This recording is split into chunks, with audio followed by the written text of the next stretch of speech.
Good morning, my fellow travelers on Spaceship Earth. Welcome to another great body doubling stream with yours truly. I guess that's my name now. It's just yours truly. You'll just have to accept that. So I'm yours, Mr. Truly. For those of you who don't know me very well, I guess working this one here. So, I'm going to be working on our beloved fighter again. It's a weird little submarine. I have a submarine. Not sure why I have a submarine, but I have a submarine.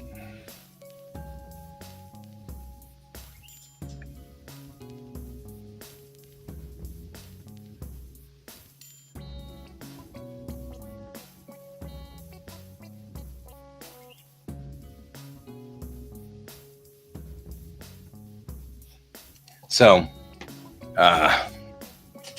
my buddy Troy, whom you guys may have known from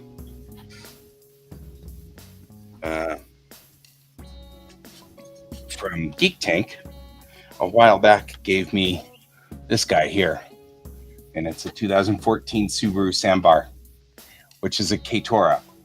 These are the little micro trucks that you see in Japan, and I absolutely adore them. They're the coolest and the most adorable little floofy things that have ever existed. And so this is a Matchbox that he found, and I can't believe he found a frickin' Subaru Sandbar. But it's just adorable and like the cutest thing that has ever existed. So I was reorganizing all of my stuff over here, and I realized if I take the packaging off, I can put the little sandbar in my little drawers over there, which holds all the things. But then I was like, but I don't want to take the packaging off because the packaging is adorable too. And I'm like, but I kind of need to figure out how to deal with this Subaru Sandbar here. I'm trying to figure out what to do with him. Whether I should pull him out of the box, maybe just cut this section of it out because it's just a cute picture of the Subaru Sandbar. There are things where it's like, as a person, one of the things that is definitely part of my character as a human being is that I absolutely adore little teeny machines. I love machines of all sorts, which is why, as you've noticed, we are over here doing stuff. So, hi. You are a pest. Did you know you were a pest? Is this something you were cognizant of? Boop. I've been cleaning on top of fixing things and repairing stuff in the house. I've been cleaning up this area. And one of the things that's happened is we've gone from there's no spot here for George to walk on to now there's a spot here for George to walk on. Good morning, Ray. Except for you, it's good afternoon, isn't it? It's good evening for you. Like you should be already in the evening over there. You're far enough north that it's probably also getting pretty dark. Like it is kind of here, but I think Denver's not quite as far north as you're generally at. But anyway, it's been a while since I've seen you, my good man. It's good to see you. I actually do not know whether you are a good man or not. You don't really sleep. I feel that so much right here. So this morning, I don't know why, but I woke up at 3 a.m. and I couldn't go back to sleep. I tried to go back to sleep, but I couldn't. And so ultimately, alas, I just got up. And so here I am.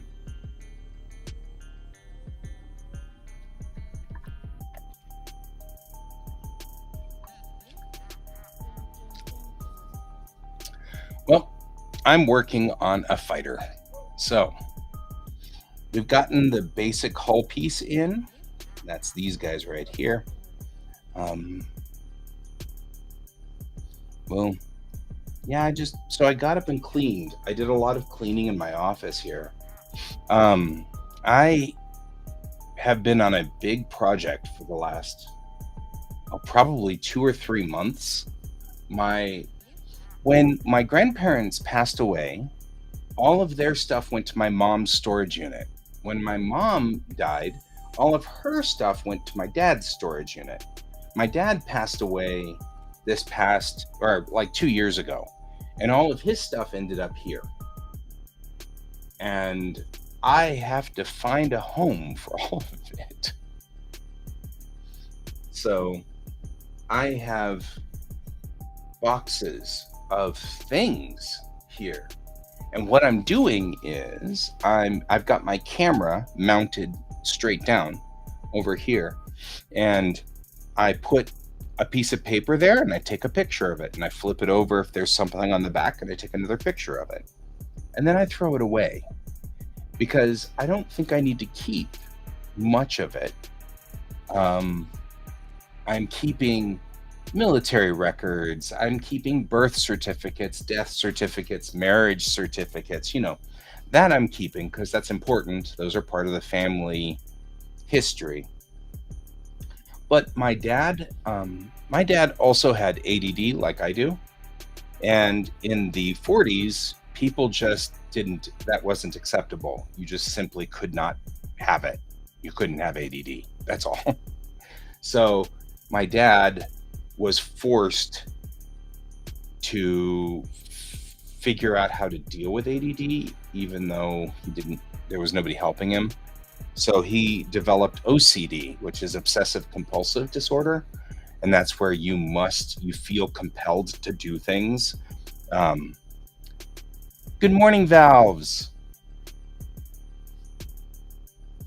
Yeah, my grandparents were in World War II. My dad was in Vietnam. So, um, but he was born in 41. So 1941 was when he was born.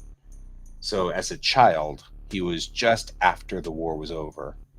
But he got OCD, which is obsessive compulsive disorder, which means that I have found every pay stub that my dad ever got from every job that he has ever had. So every 2 weeks, they would give him a paycheck and he kept the pay stub. And I have found all of them. All of them. It's insanity. And so I don't need to keep those. So I'll take like the first one and the last one from each job and any interesting ones in the middle, and I'll photograph them and then I can throw them all away. The first one and the last one will tell me when my dad started that job and when my dad finished that job. Yes, that's what I'm doing. I'm digitizing all the files and then throwing them away because I've been carrying these things around for many years, and I've carried around mom's stuff for many years too. And really, honestly, I don't need to be carrying these things around anymore. It's just too much. There's way too much. And so we've got to do something about this. It's insanity. So that's what I've been doing. And I'm taking these boxes full of things and I'm scanning them in, making sure those are very nice. I've got a stage with lights and the camera, so taking a picture of it is nice and good. So it's working just fine, and that's good. So that's where we are.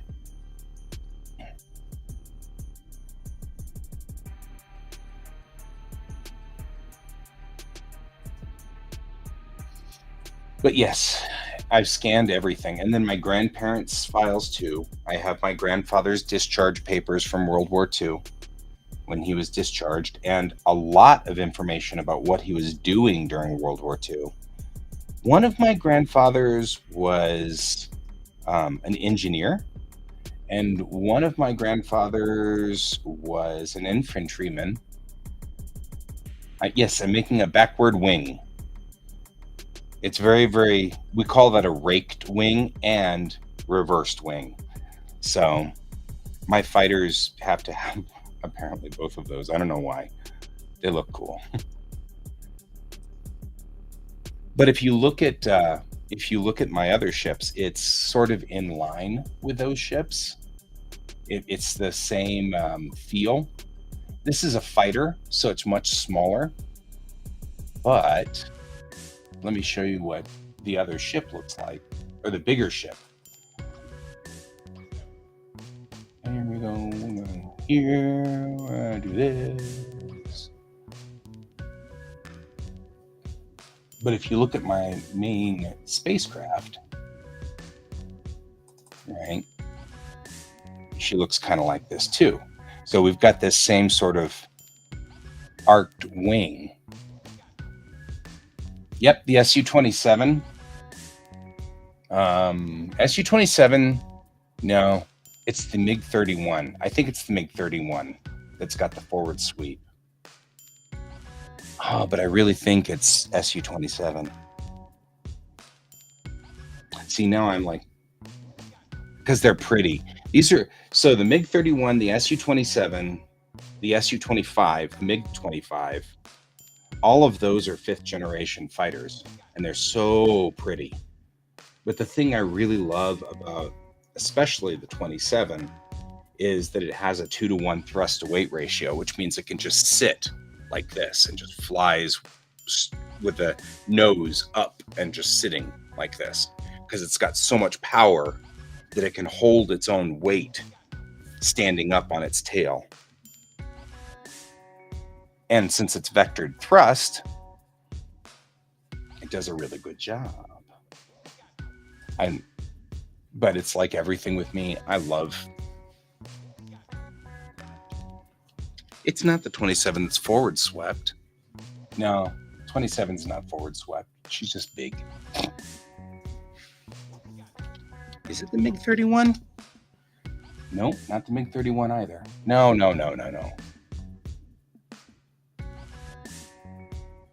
The MiG-31's one of the fastest combat jets, because we replaced the MiG-25 Foxbat. All right.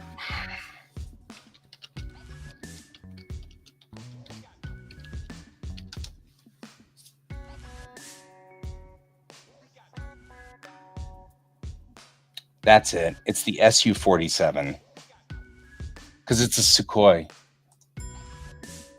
That's why.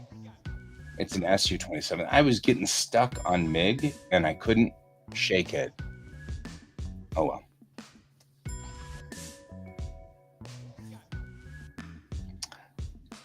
Either way, it's still a pretty plane. So it's the Su-47 that's the forward sweep.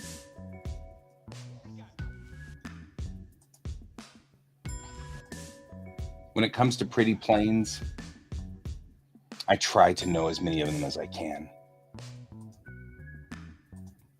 I guess really when it comes to pretty machines, we were just talking about the Japanese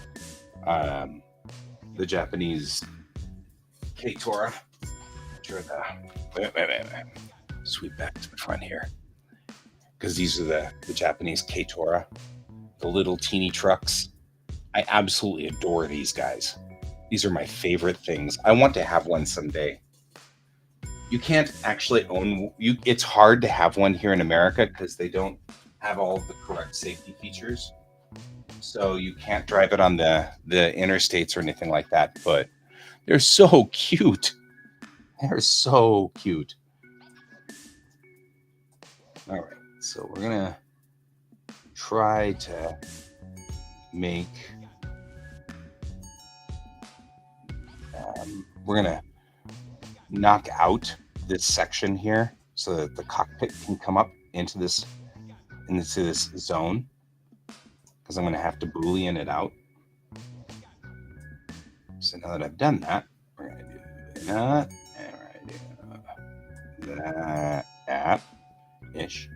Then we're going to do that and that.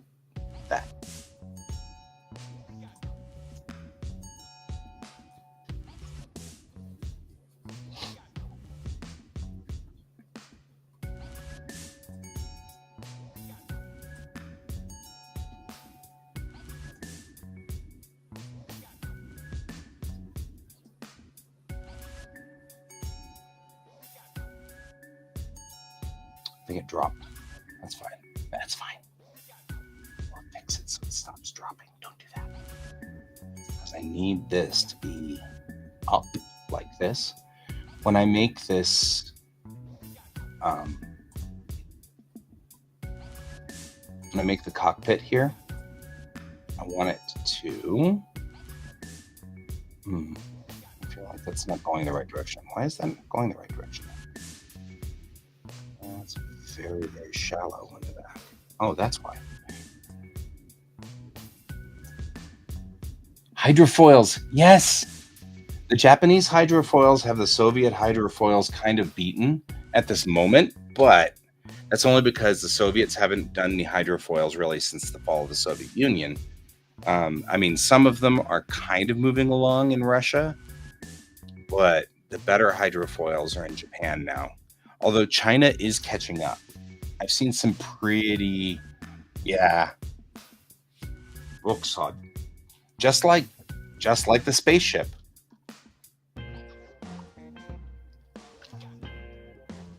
Right? When they came after Sputnik.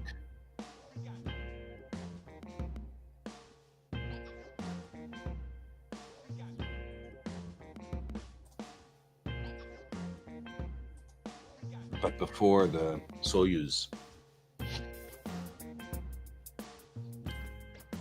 Which you want to talk about a hardy spaceship.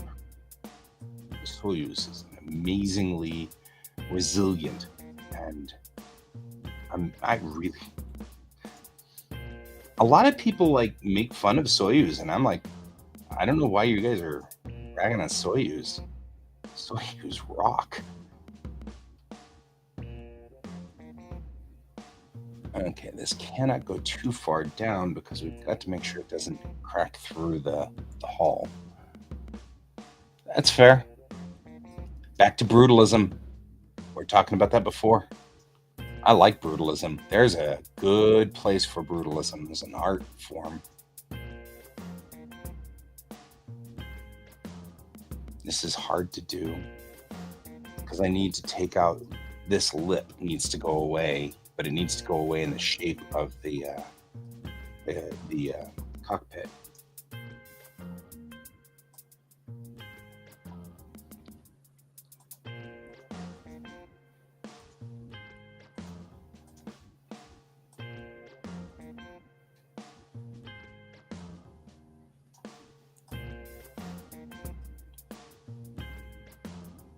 There we go. Because I need this to kind of bend upward. But I don't need it to be, I need it to kind of, it's going to have a stopper here so that when the cockpit comes up, it only goes up to a certain angle, and that's going to be here. And that I might even,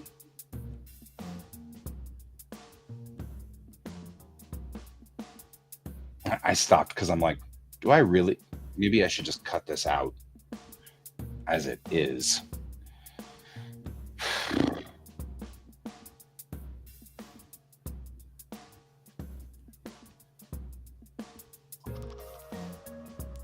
Maybe.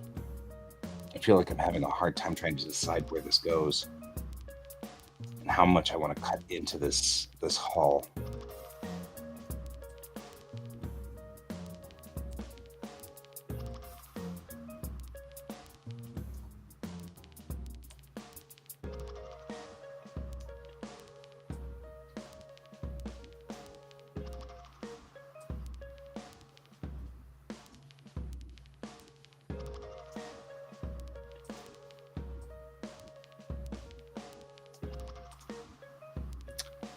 when I was,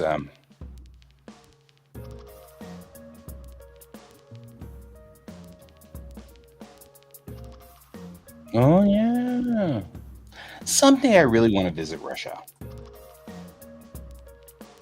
I mean, I have to. I probably would have like the dumbest itinerary ever, but because they'd be like, I want to go see Baikonur, Star City. I have priorities, man. I have priorities.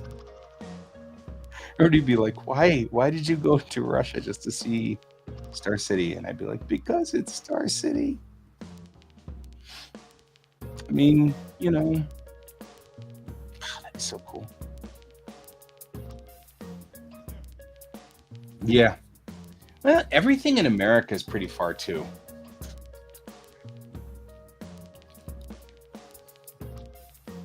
I mean, if I wanted to go to, let's say, Washington, D.C., it's like a 2-day drive on freeways. So, like at 120 kilometers an hour, you know, it'd still be like 2 days. Croatia. Yeah. So the problem is that Baikonur, of course, is in Kazakhstan. So not exactly Russia. So it'd be like, I've got to go to Russia, but I'm not going to go to Russia. I'm going to end up in Kazakhstan.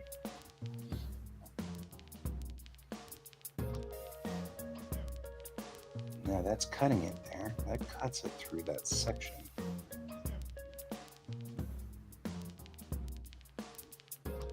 Croatia's pretty, though.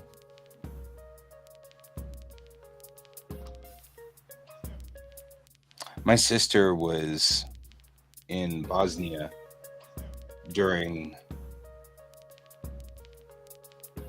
Baikonur, Star City.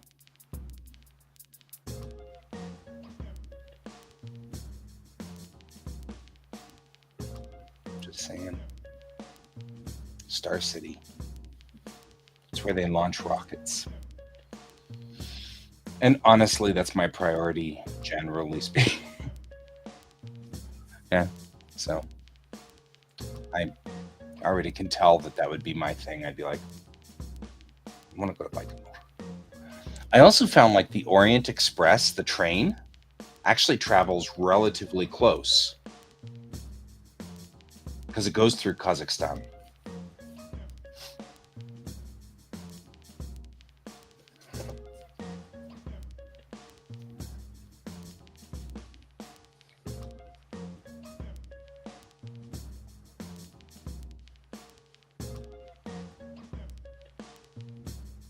Oh, I don't know, maybe. I mean, probably. So Star City was top secret during the Soviet days, but now it's open. And I've heard stories that like people can just walk right up to the launch pad and stuff like that. If you've got the right permissions, if you have the right pieces of paper, I mean, you know, reporters and things like that just walk right up to the launch pad some 20 minutes before a launch and stuff like that, like while the rocket's fueled. So I don't know. I mean, obviously, if I went over there, I'd make sure I had all the right papers because I wouldn't want to have the wrong papers and then, never go and see it.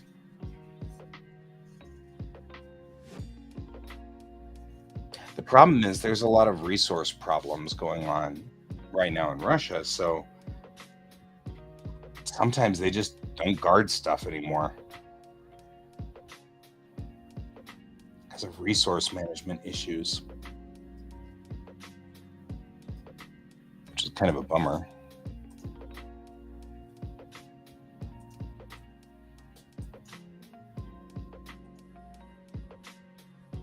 Mm-hmm. And I've been to Kennedy, which is our primary launch zone. And I've been out to all the launch pads because there were no rockets on the pad at the time. And when you go to Kennedy Space Center, you can take a tour that goes out to the launch pads.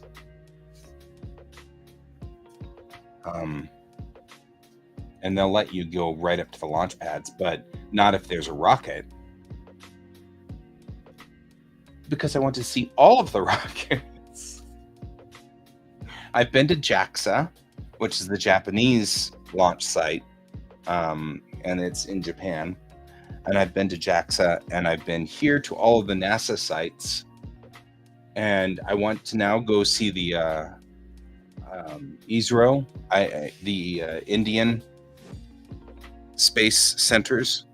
But India is kind of complicated, so... And I want to go see Baikonur. I mean, it's famous. I mean, it's parts of our space history come from there.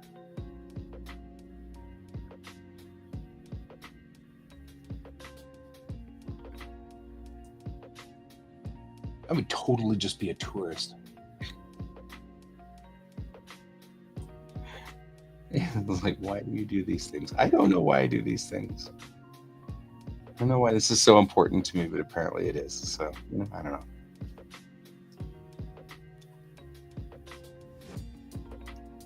It's one of those things. I don't buy into politics, generally speaking, so... Yes! I don't remember their name, but I remember hearing that.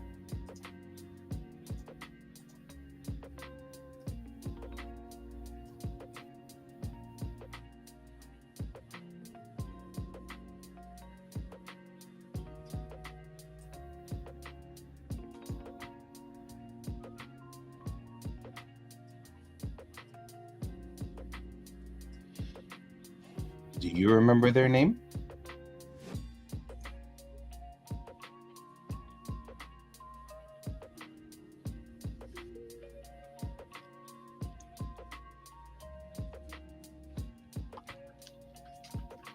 If I come visit you, I will. We have to go there. That will be where we go.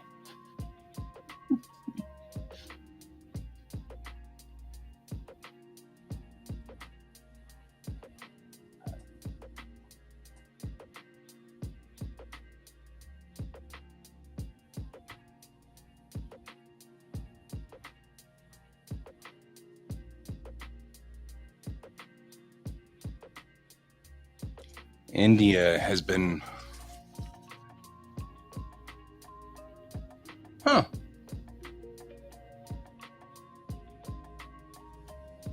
Sweet.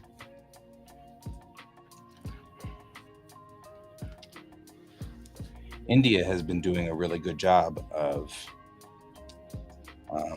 getting their Chandrayaan capsules to the moon. And so now India's been added to my must-go places list.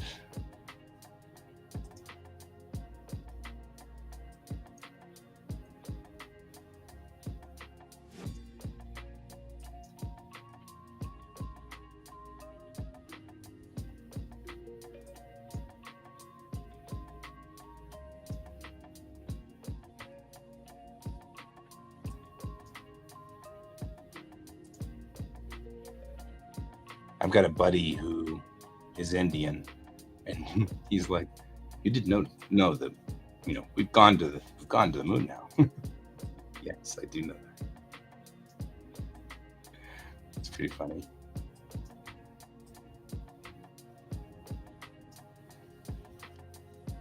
Yeah, it has not been cold here.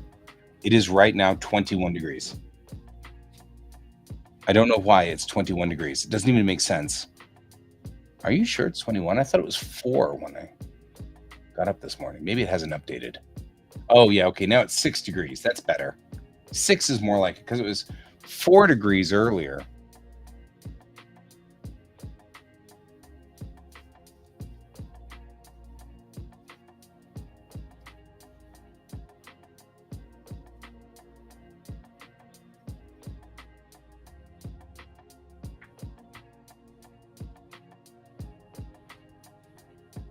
Minus 4 degrees Fahrenheit is very cold. Which sounds like the Mongolian steppe. That sounds about right. That's what you should be seeing And really, honestly, Ray, we should be too, but we're not. We're at 40, we're at 6 degrees, positive 6 degrees Celsius. It doesn't even make sense. For some reason, we're at positive 6 degrees. So, I mean, Denver's not as cold as, say, Mongolia, but it's cold. It should be colder. And it isn't. And that's very weird. It makes me very worried.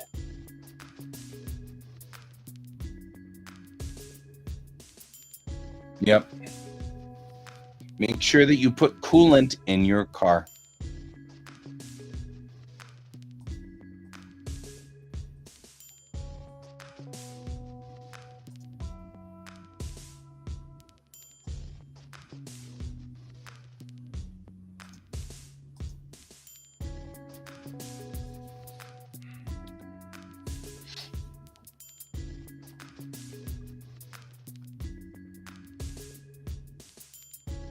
That worked.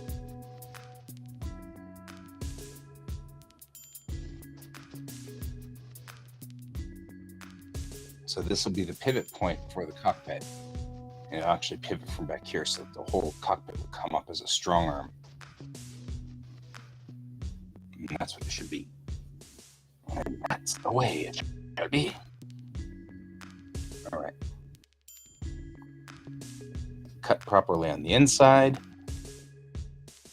which is because sometimes Booleans do not do their jobs correctly. And in this case, the Boolean, and we're happy.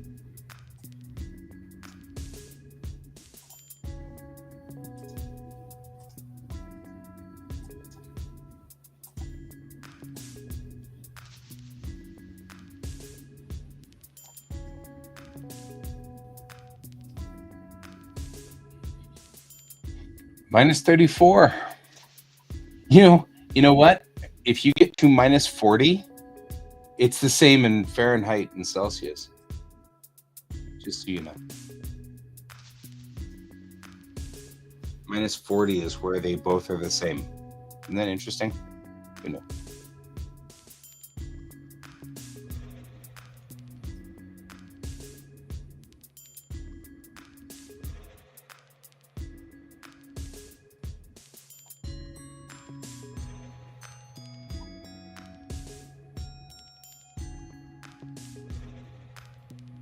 That's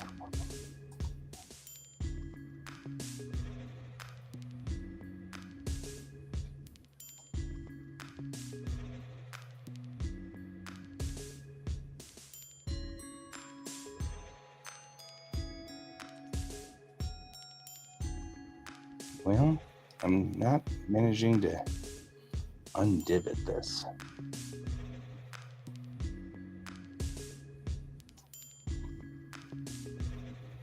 Yeah. Right.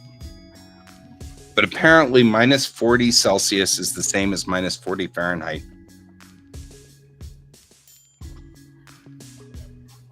I heard that somewhere. I have not checked it, so it may be wrong. Who knows? All right. Feel like we're doing good here. We fixed the cockpit piece. That's nice. So when you do a ship that's, but why? Mathematics?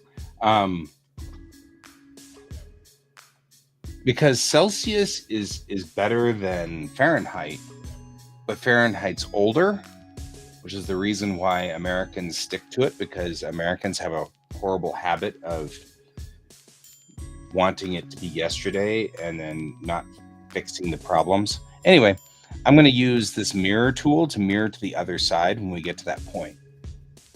But I need a big frickin' engine for this thing. It's a fighter and it has a big engine, so we're not going to do this yet because the big engine's right here, and that's what we're going to do next.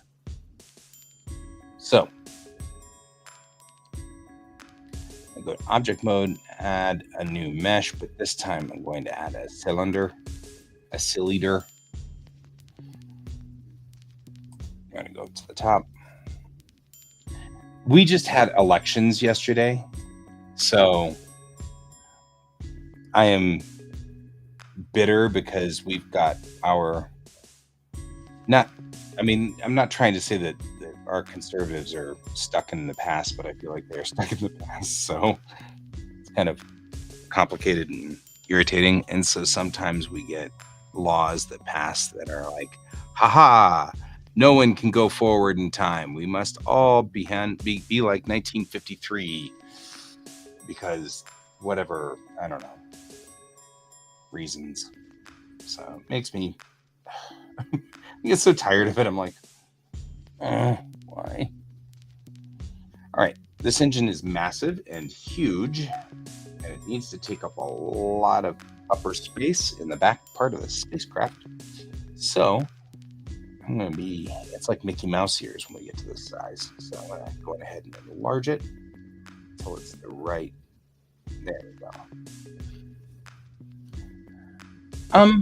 So usually our liberals are progressives. They go forward. Our conservatives, yeah, it's going to be long.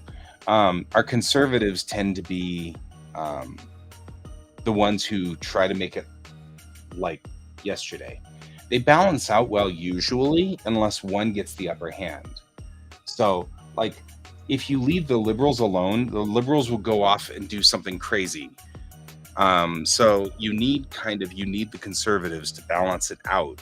But if you let the conservatives have control, then everything regresses back to a time when we had less rights and it wasn't as good and it wasn't as comfortable a system. So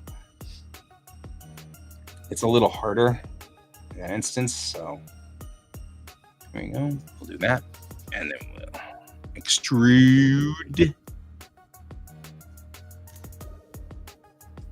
I like it when they're in balance. When they're in balance, both sides work really well. Extrude.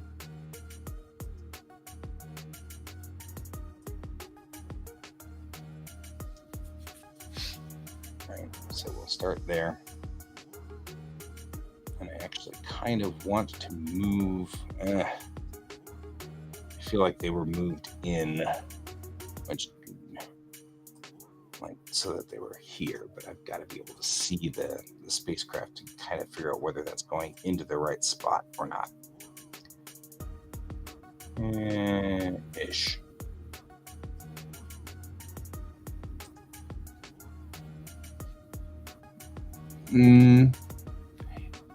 Maybe in Soviet or Russian politics, but not in American politics.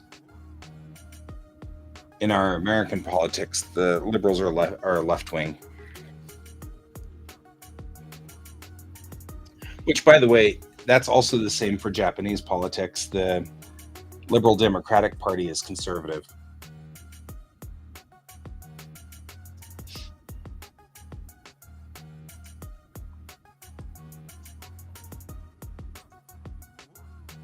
And irritates me a lot too.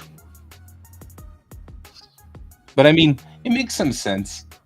Yeah, UK has, I mean, our left wing is our Labour Party. I think. Is it the Labour Party and the Tories are because the Tories are the Conservatives in the UK, yeah? I believe so.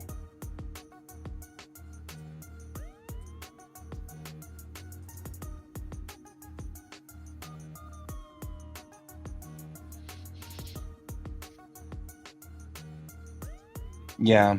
The biggest problem is that in the late 60s, Ronald Reagan, who would ultimately become a president, but at the time was a senator. Ronald Reagan sort of tied socialism to communism, so that socialism and communism were tied together. And since at the time in 1967 and 68, the Soviet Union was the big bad guy for America, he was able to make it so that everybody was afraid of socialism. So that's part of the problem. because now you can't have a socialist party here without freaking out the conservatives, because they don't understand what socialism really is. So they tend to misunderstand it and then get into arguments and fights with, because they don't understand what socialism really is. And so it doesn't matter. But our liberals tend to be socialists in a lot of ways. But like I said, they can't say that they're socialists, because if they do, it freaks out the conservatives, because conservatives have tied socialism and communism together. That's kind of hard. Makes it difficult.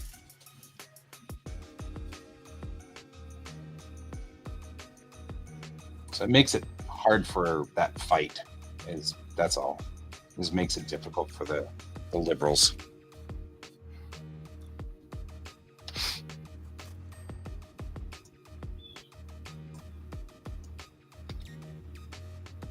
No. Yeah, feel kind of that way myself, my friend. Like, no, don't think you guys have it. Yeah, our unions never went away, but we have problems with the unions being shortchanged. And, well, for America, Bernie is socialist. You have to remember that we've had a lot of right-wing push for a very long time. So it's a matter of perspective. I mean, for America, Bernie is very socialist, but that's America. Relative to the rest of the world, we're all really, really, really right. Markedly more right than I'm comfortable with, honestly. I'd prefer us being a lot more left, especially now that I've lived in Japan and seen things. I mean, like, I'm very much worried about my health. And since America does not have socialized medicine, from this point forward, all of my health problems are going to be expensive. And I don't want them to be expensive. I don't have a lot of money. I'm an artist. Artists don't ever have money. It's like part of our ongoing thing. Everybody likes us to do work for them, but nobody likes to pay us. So, yeah, it becomes an issue.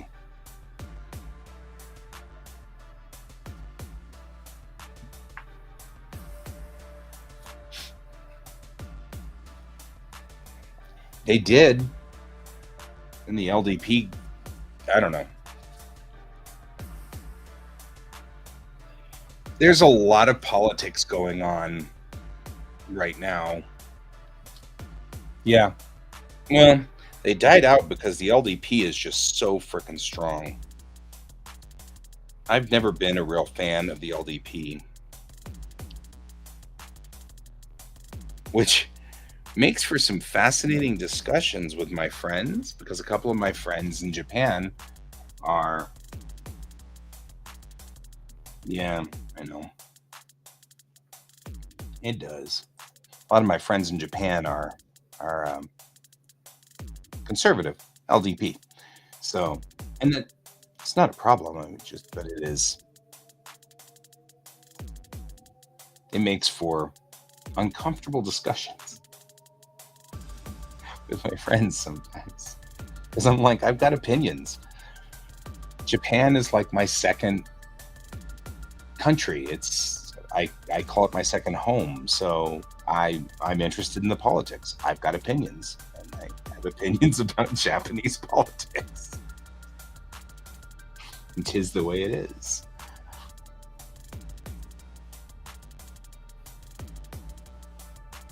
Yeah, they're paying for it. They're paying for the feminism problem in spades. So that's one of the things where they're having problems now. Their culture is having problems because of their resistance to feminism. Their entire culture is having problems. So that's an issue. And of course, immigration. Well, and that's indicative of the LDP. And one of the reasons why I'm not fond of the LDP is because, of course, everything, excuse me, everything, everything is the fault of the foreigners. It's always pinned on the foreigners. When I was over there, if anything bad happened, they looked at me. I'm like, I didn't do anything. I'm a teacher, you know. It's kind of like I didn't really. It's not me. I didn't do it, you know.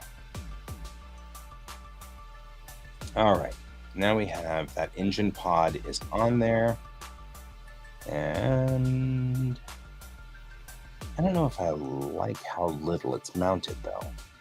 That's a big engine pod that should be bigger. And yeah, they're weirdly racist.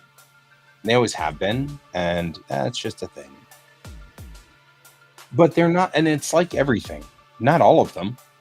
I've got some fantastic friends, you know, Japanese buddies, and they are, you know, they treat me like family, you know.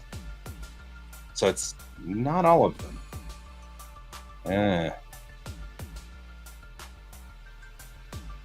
Really not liking the shape of this. It's not coming out the way I want it to. And I wouldn't even say that the majority are. It's, you know how people, when they become afraid, are easily swayed. That's the problem. So sometimes bad things happen, and it's easy to sway some of those people into thinking that it is the fault of, you know, fault of the foreigners. It's easy to make people feel that way. Okay, I'm gonna have to bring this guy up is what we've got to go here. And I don't blame them really. I mean, and usually it's not generally me that they have a problem with. It's the Brazilians that they have a problem with, because there's a lot of Brazilians in Japan. And so it's generally like the Brazilians they have issues with. It's a shame. The Brazilians make fantastic barbecue. Ooh, Mongolians make fantastic barbecue. Speaking of fantastic barbecue, I only say that because I swear I travel the world on my stomach. I'm mostly like, what can I eat? It's like, I will come visit you and I'll be like, let's go for good food. You don't think your barbecue is good? I like Mongolian barbecue. Maybe Mongolian barbecue is like pizza. Like our Mongolian barbecue isn't really Mongolian. Like pizza is not Italian. Pizza is American. It's just that I don't know why, but you know, we have a thing for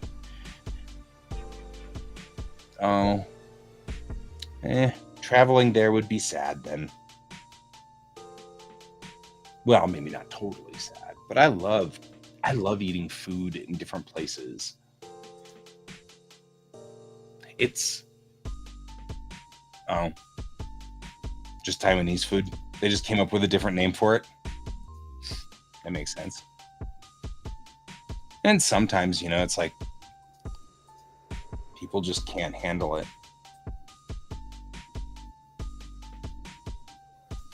There you go. Put that right there. All right, now we got to start doing the magic. So we'll take object mode. Here's the magic. Take you, say add modifier, and we say Boolean, but this time we're going to hit union. All right, click that. I'm going to say apply.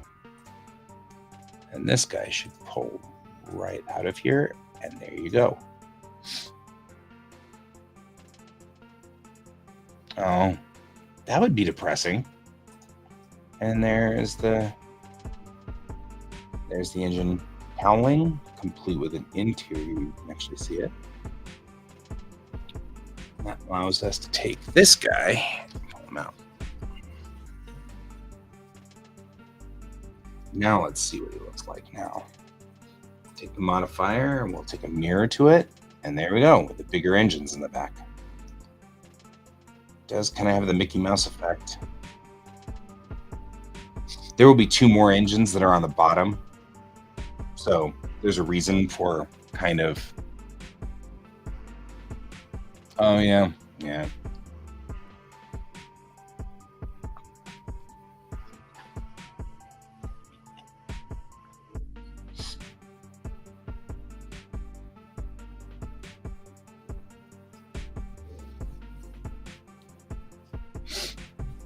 You're under king rule.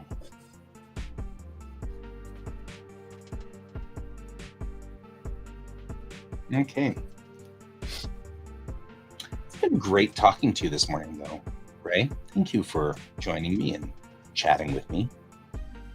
I really love just talking about like cultures and things like that. And I'm going to go back to school, I think, and study that. That's what I want to do. So I'm going to go back to college and I'm going to get a degree. Oh, you ate rodents? That must have been wonderful right up to about 1300. And then things got ugly. The rodents fought back. I still feel like that needs to be longer. Especially now that I put that back there. I feel like this needs to be longer. Right? That's what I meant by the 1300s. Yay, bubonic plague. Yay, oh boy. When the rodents fought back by accident. I don't think they meant to. They certainly did, though.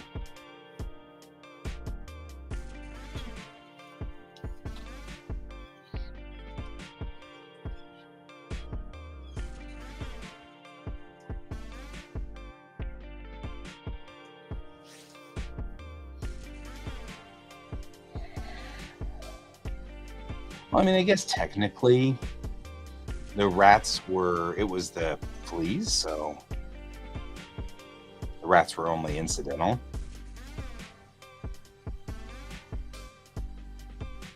But I mean, I think every culture has had their moment of eating animals that we really would regret eating.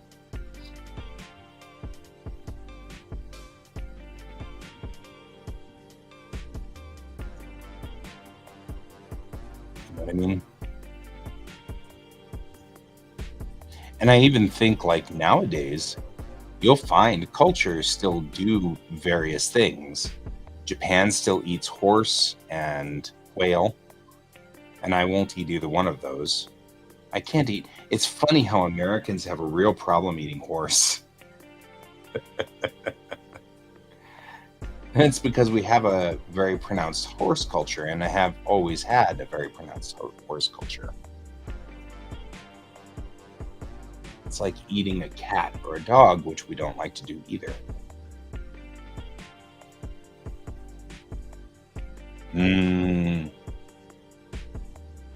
Tasting like metal is not good. That's yeah, Kazakhs eat horse. I feel like Mongolians also kind of have the same culture though. Don't you guys have a real close connection with horses? Like similar to like America's sort of history with horses? Because we've got a long history with horses too. I don't know whether Mongolians would eat horses, or if you guys would be sort of like us, where we won't eat horses because we just had such a great, we've had such a great life with them, with horses that.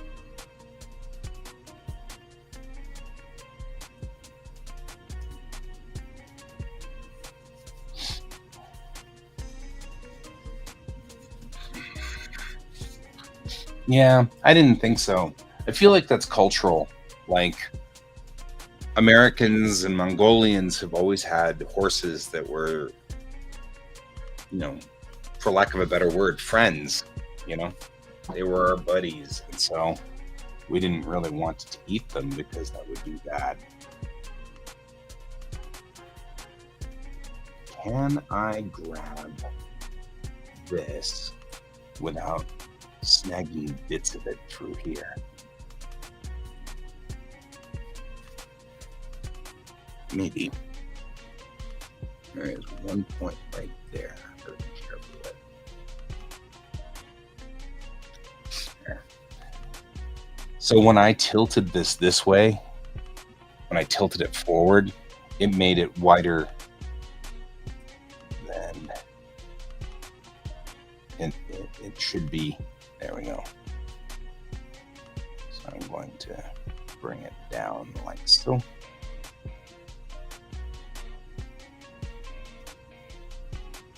Maybe it was too short.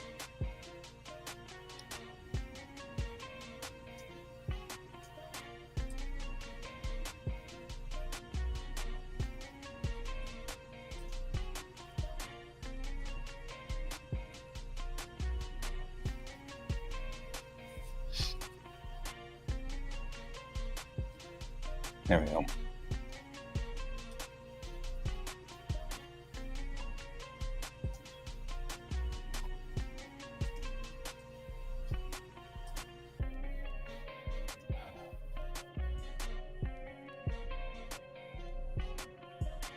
Yeah, it's not bad. That's better. I feel like the balance is better. It's got a better nose, better balance. Yep, that's us. We chickens, sheep, cow. Now, mostly America is into chickens and cows and less sheep. We don't do sheep as much anymore. And I don't know why.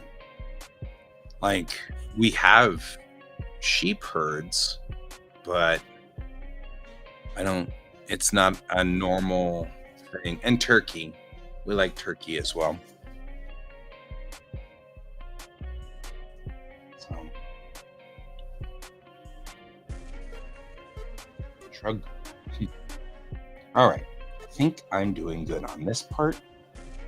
The next piece that I want to add in here is the mount for the back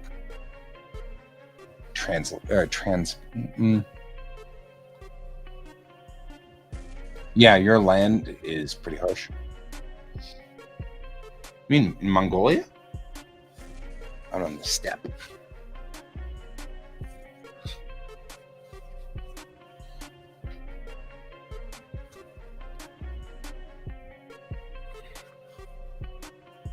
I've got a bird's nest out there in that tree.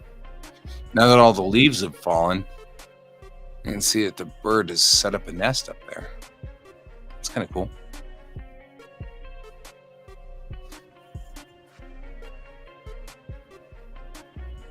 I don't know. My image of the Mongolian steppe is sort of skewed by media, you know, movies and stuff like that. And like there's nothing out there but yurts, sort of things, you know, which of course my brain knows that's not true, right? Because it's got to be, it's not, it's, you know, it's like everywhere. You guys live pretty much exactly the same as everybody else, you know. But for some reason, it's very funny that I can't shake that thought process in my head.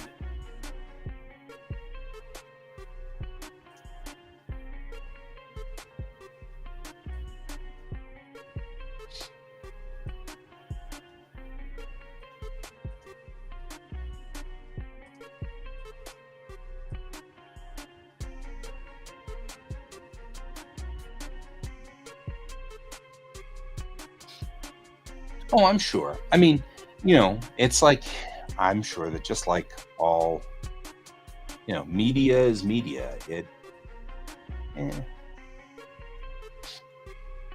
Some of it's probably somewhat true, that kind of stuff. I should put a rack out here for it to have some kind of hard point on the wing, some kind of missile system.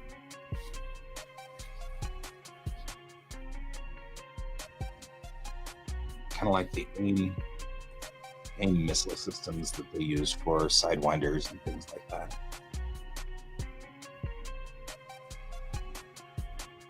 Bring that up a little bit more. There we go. Still getting better on that.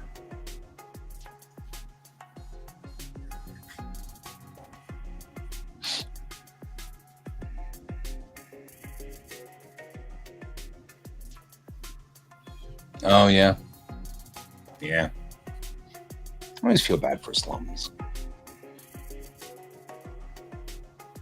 The people in the slums always seems kind of feel bad. Like, wish there was something you could do to make it better. Less slums. All right, here's what I'm going to do. Next things next, we have to put in flight surfaces and control surfaces. So, I'll pull this to the side, pull this over so that it's less weird. So that this makes sort of a nice arc, because these need to be flat. Yeah, so it just becomes smoky. I could see that. Make this kind of go this way so that it holds like a nice arc towards the back of the wing. Because we're about to put in flight surfaces.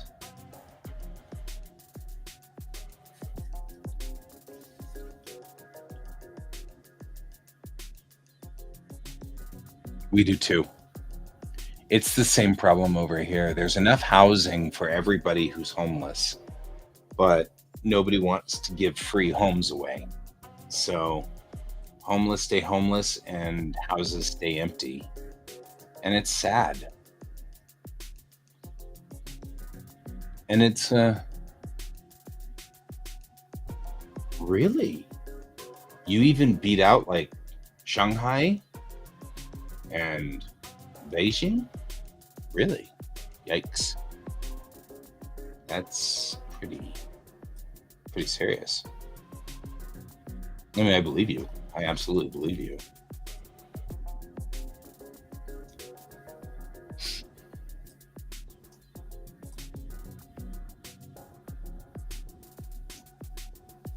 Jeez, that's brutal. I've got a buddy who works in Shanghai. He's Japanese, so he has to go back and forth all the time, but he works in Shanghai. And he says sometimes the pollution is so bad that he needs to wear like a special mask and things like that to keep him protected so that he doesn't hurt his lungs.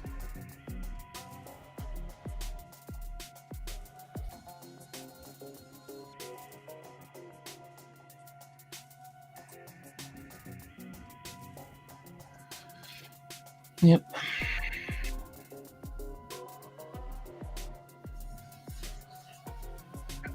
It's another one of those things where taking care of the homeless people and things like that would actually benefit our entire culture. But because people continue, yeah, it is harsh. Because people continue to think, well, but they should take care of themselves and we shouldn't have to pay for it. That thought process means that people stay there.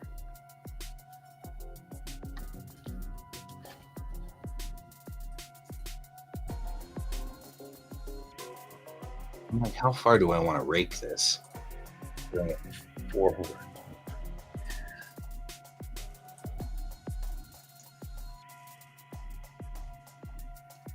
There. Right, that looks pretty cool.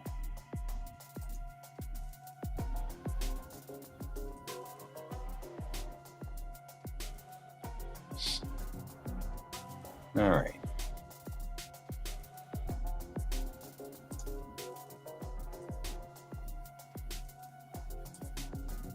It is pretty harsh. It's harsh everywhere, though. Like, all of those things are just difficult. This gets twisted as it comes up off of that wing piece. I'm noticing it was getting twisted and bending down. I don't want it to bend down. Where are you going?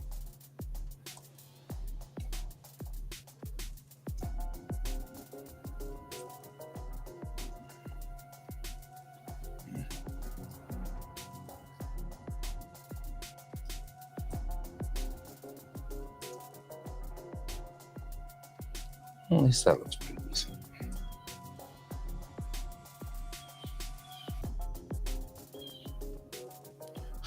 Looking at it this way doesn't look that decent. It's all like convoluted and weird, but that's better. And then maybe I'll bring this up. So strange then. Level that out. There we go.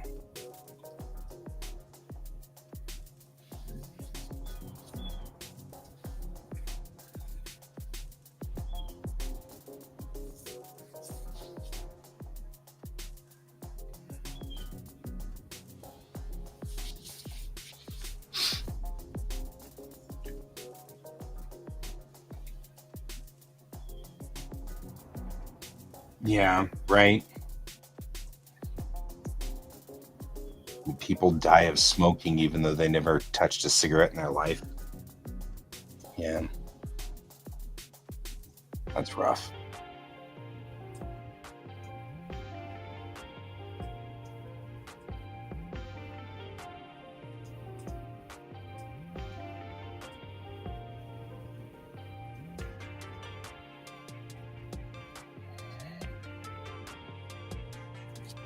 Yeah. That's the same disease that my dad died of, except that my dad smoked cigarettes, so, that was on him.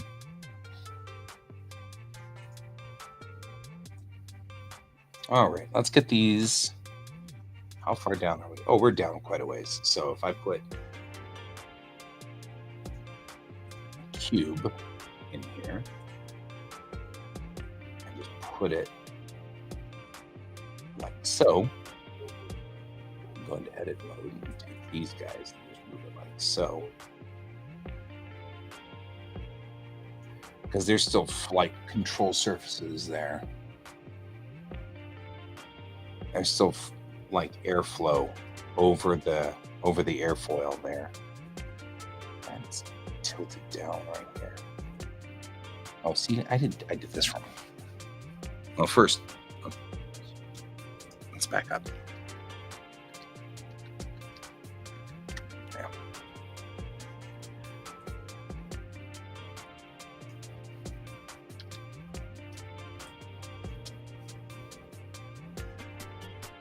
There. Bring that airfoil up.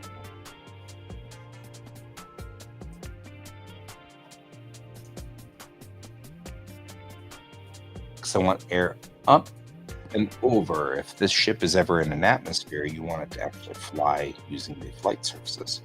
It's the same principle that happens when you talk about the kittiwake, because the kittiwake also has flight surfaces. So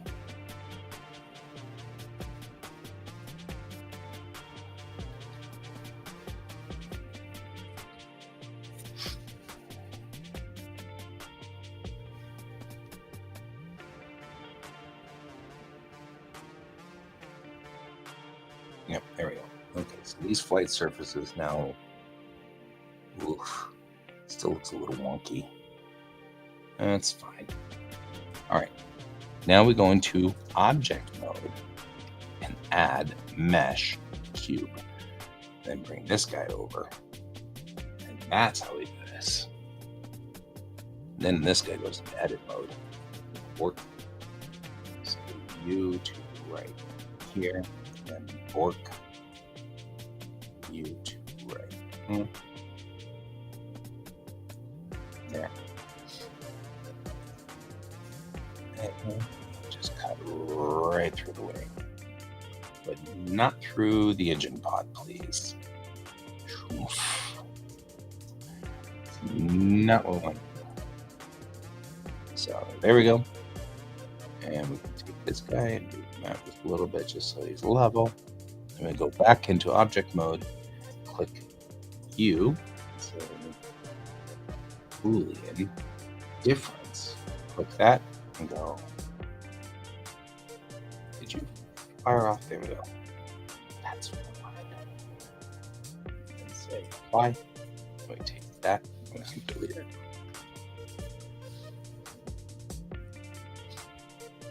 So when we look at it now, it has a spot for the flap, which will go in there. But the bigger flap needs to be out here. So we're going to put a bigger flap on this side because that's a minor flight control surface, but it's not a big flight control surface. It's for lift mostly. So it's going to be what we call an elevon or an aileron. So maybe a light flight control surface. Little things for small control, just so that it can tilt down so we can get more lift on the aircraft and the wing. But these outer flight control surfaces will be the ones we're going to really concentrate on. So while we're in object mode, we'll hit mesh, cube, bring the cube over.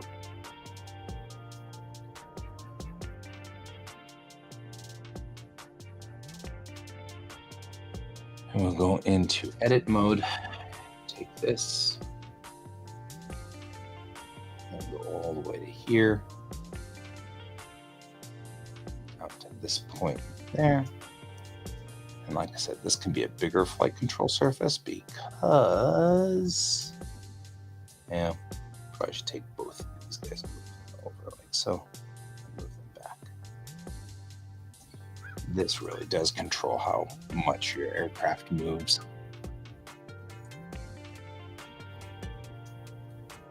All the way through, but not all the way through the engine core.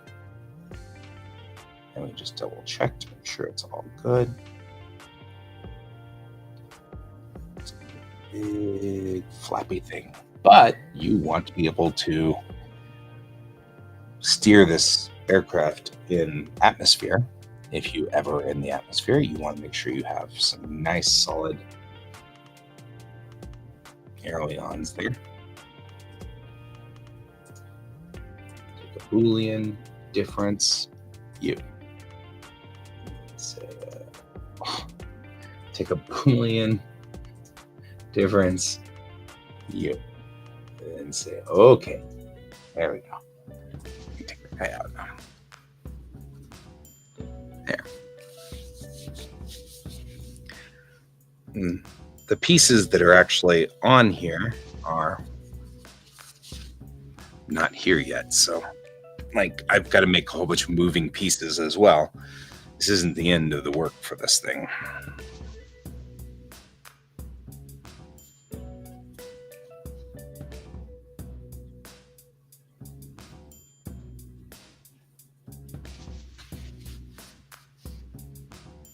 Because it still needs the underside missile pods and other engines, because there's 4 engines to this. 2 on the top and then 2 on the bottom. So we're going to have to go through those 2.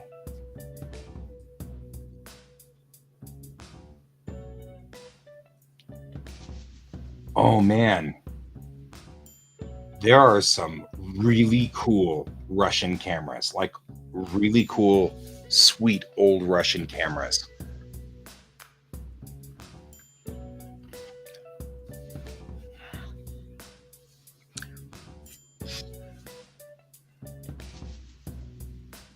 What kind of camera did you get?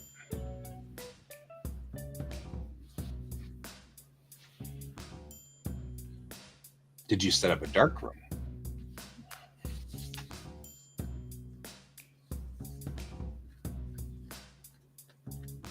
Oh, we're down to 5 degrees Celsius. You got it for very cheap, huh? It's fair. TF60?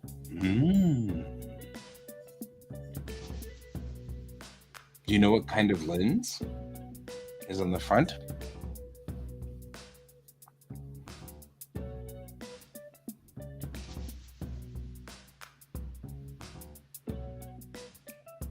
Right? Yeah. And so you're new to this entire thing, which is fine. I mean, everybody has to start somewhere. I did film camera in the 90s, and then once digital came out, I stopped doing film because it's just so much nicer to not have to fight it, you know?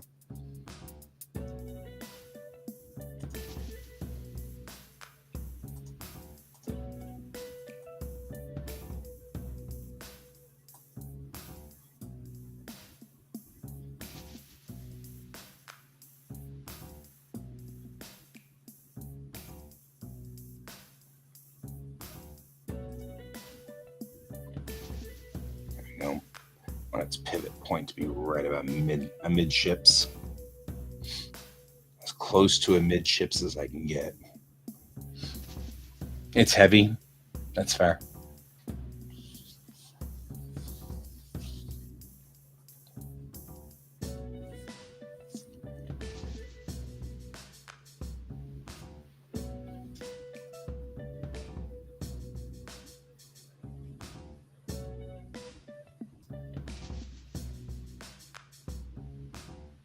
Okay, I need to come up with a bay in the front for its landing gear.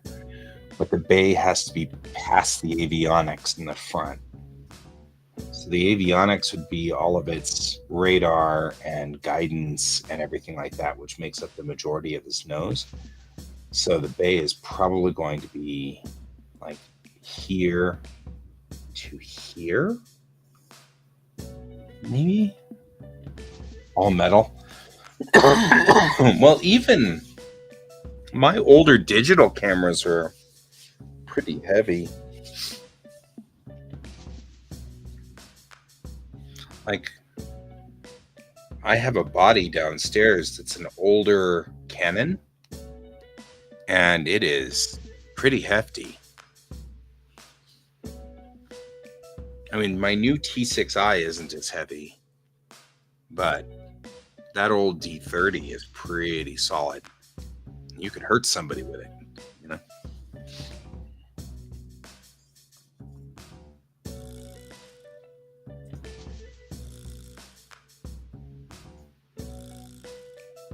Okay, so like I'm gonna do this.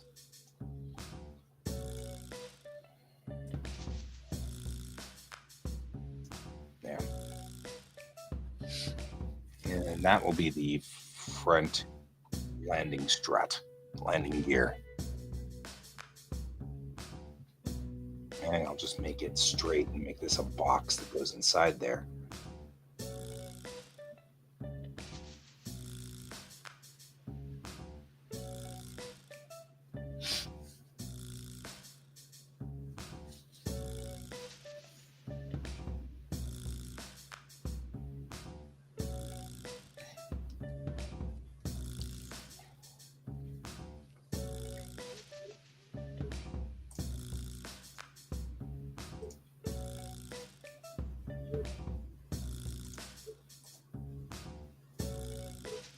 Did you not make the box?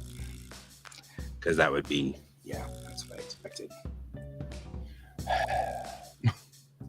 It's like, why did you make this hard for me? Because now I just have an opening on the bottom of the spacecraft, and it's like, I don't want an opening on the bottom of the spacecraft. I just want it to. I swear. Sometimes it just has to make things difficult. All right, let's get back in here and then build the stupid frame.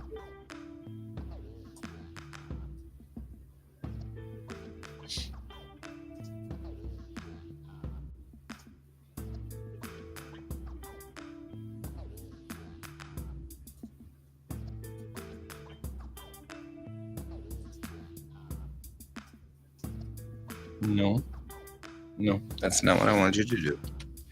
Now you've just gone weird. But it does the noise. And the ka-cheek, ka-cheek. Yeah, that's cool. I'm okay with that. That's fair. Okay, I could probably take you and you and you and say face. And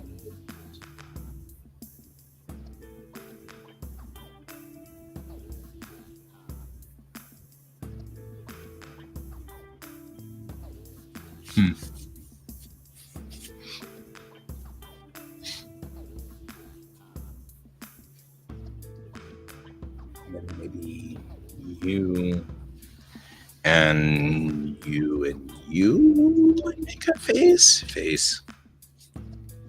Right. So now I've got two faces there. That's useful. And you two and you two can form a face. Then you two and you two can form a face.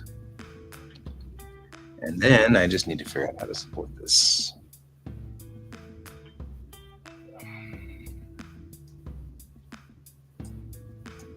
That's awesome. I actually really love photography. All right. What kind of mess did we make in here? Not even connected.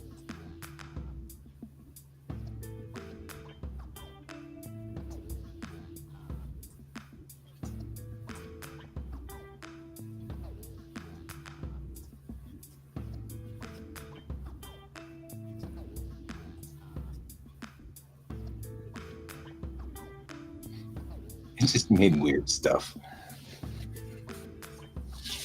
Totally strange.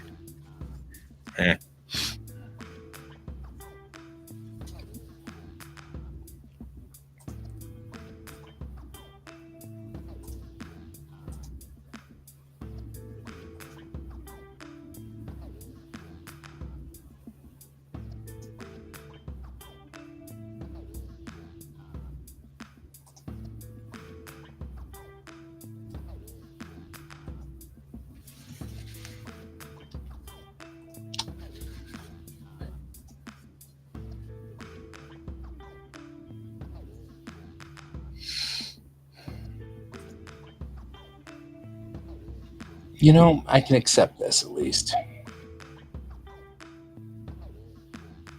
I really didn't need to subdivide it that many times, but hey. Number of cuts, 1 would have been nice. 1. Just 1.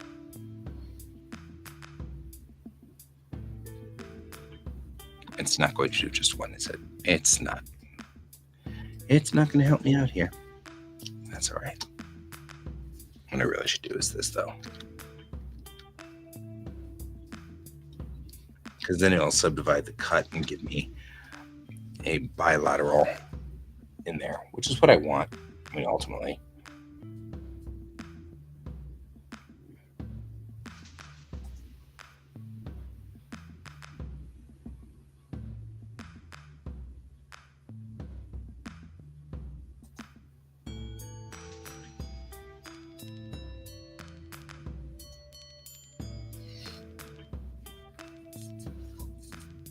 Well, sometimes you can get away with a lot, but there's also polishing powders that you could probably get if it really becomes a problem at any point. But if it's not being a problem now, I wouldn't worry.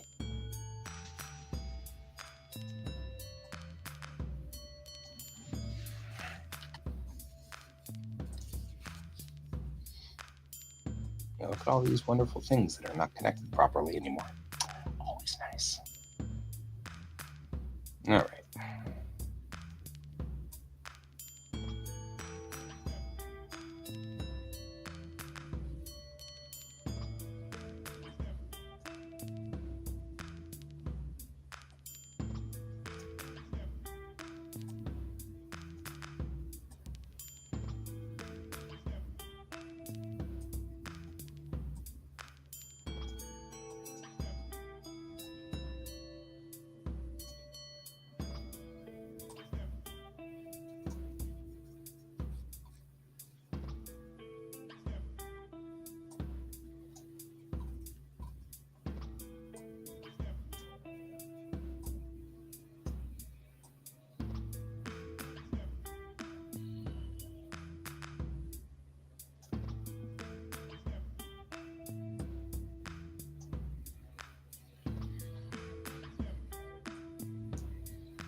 It's like, we were helping, says.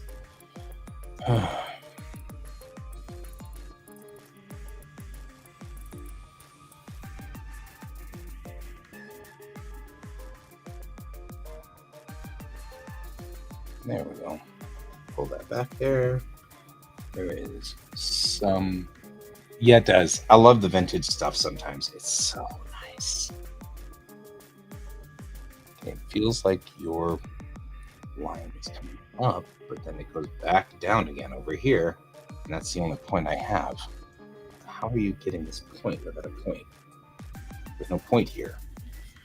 There's no vertice. There's nothing to grab. So is that just poking down? Am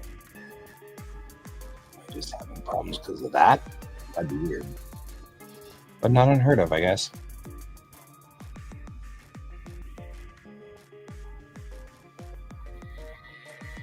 There's something also wonderful about the feel. Just like when you're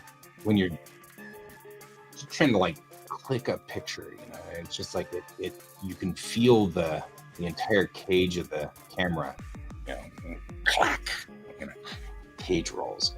This is why I'm kind of sad, because some of the new digitals are mirrorless, which means that they don't do the noise.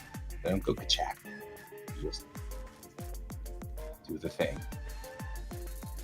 which is efficient, I guess, but you know, sometimes efficiency isn't always the best.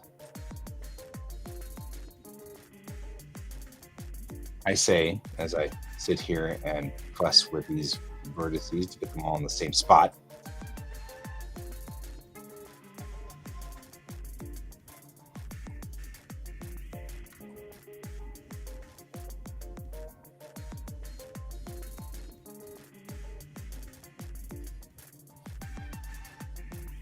And this is, of course, not even talking about the other side of this, which is nowhere near the same spot.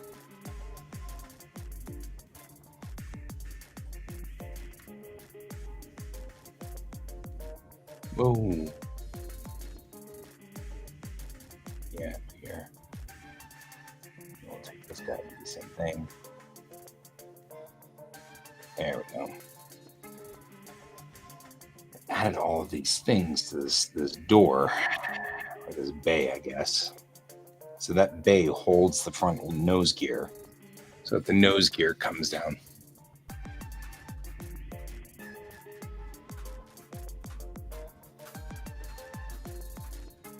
do I prefer metal or plastic mechanical pencils? I like metal. It feels realer, more real. I don't know if that makes any sense, but I like the feel of it. It feels more like you got something in your hand. Okay, so we've got those.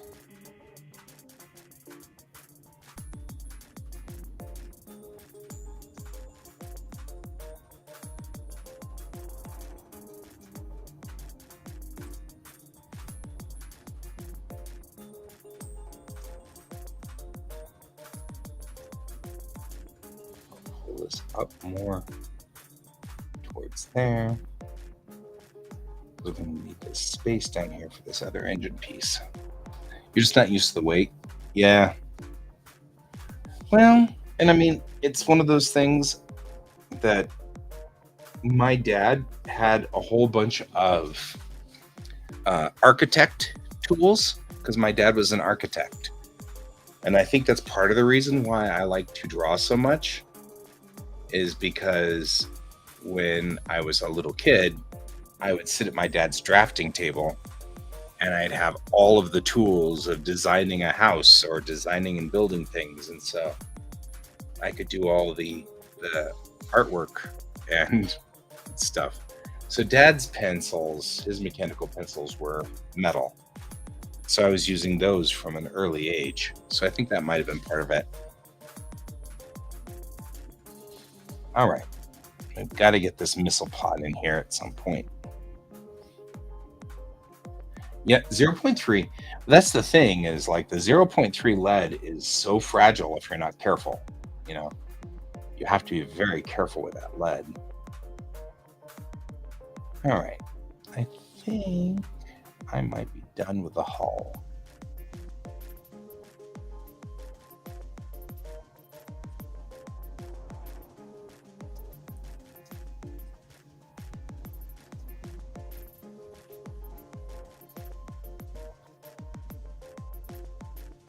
There.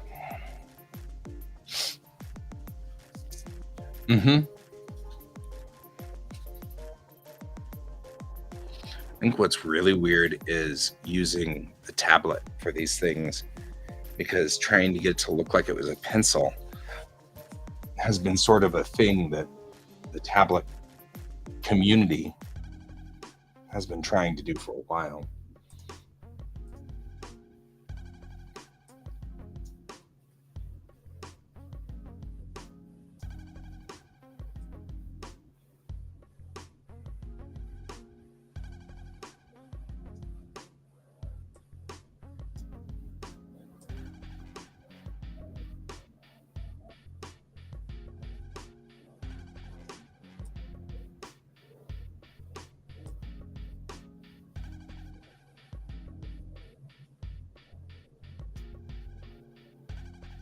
Yeah, the plastic does crack, and it also is susceptible to sun and things like that.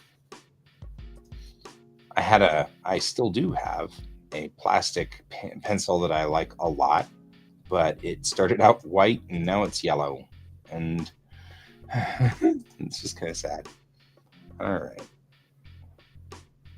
I think I'm done tweaking things. I think the only thing I have left is the connector for the missile on the side, missile connector if I need that, and any hard points on the bottom of the wings that I want to put in.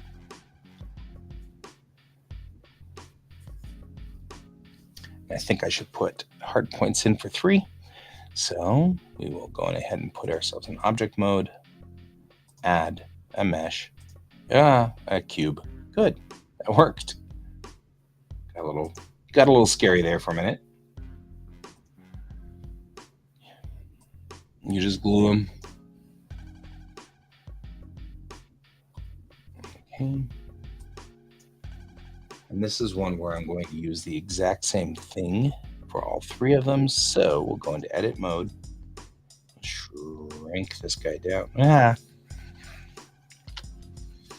to edit mode, go to naked mode, shrink this guy down to here, because these are hard points. We don't need them to be that difficult or complicated because they're really not. Hard points aren't a terribly complicated thing. So it doesn't need to be like super complicated, but I will kind of taper them a little just to give them a little bit of interest so that they're not just sitting there being, you know.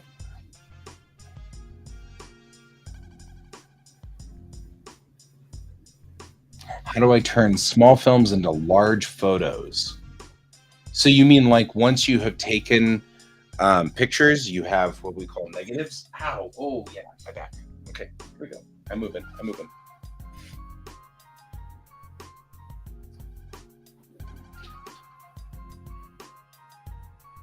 Negatives, then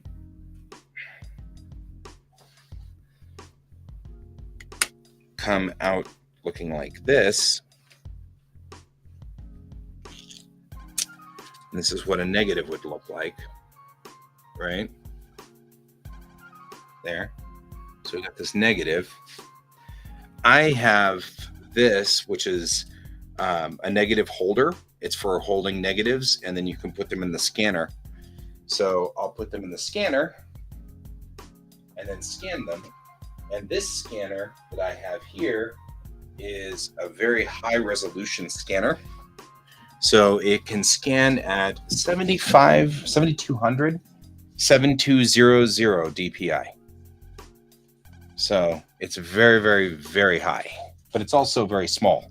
It only scans the negatives. That's all it does is scan negatives. That's its job. So I use that, and then I just scan those in. All right, so we want one hard point-ish here. Let's make sure. You can, but they're very small. And that's the problem. If you've got a very high resolution scanner, it's not so bad, but usually they are very, very small. So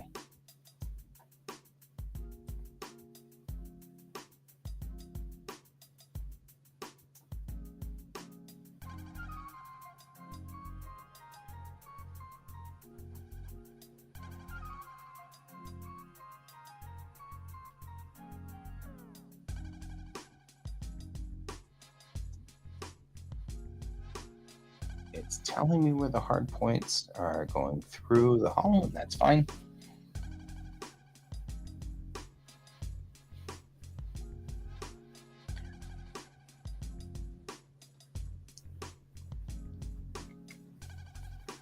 So my big paper scanner is about, I think the maximum it can do is 1200 DPI, 1200. This little scanner right here will do 7200 DPI. So that's markedly more. So 7200, it takes a long time to do, but it'll scan really tiny pictures. So that's useful. All right. I think that hard point's probably lined up correctly. Let's make sure it's lined up in line with the vehicle. It is. Take you. Let's say Boolean. Then we say Union. You. All right. Apply. And then we can take you and move you down to here and put you into the same sort of place, except there. And then we say the same thing, you, and Boolean, Union, you, and apply. And then we take you and we put you at the very, very tip of the wing.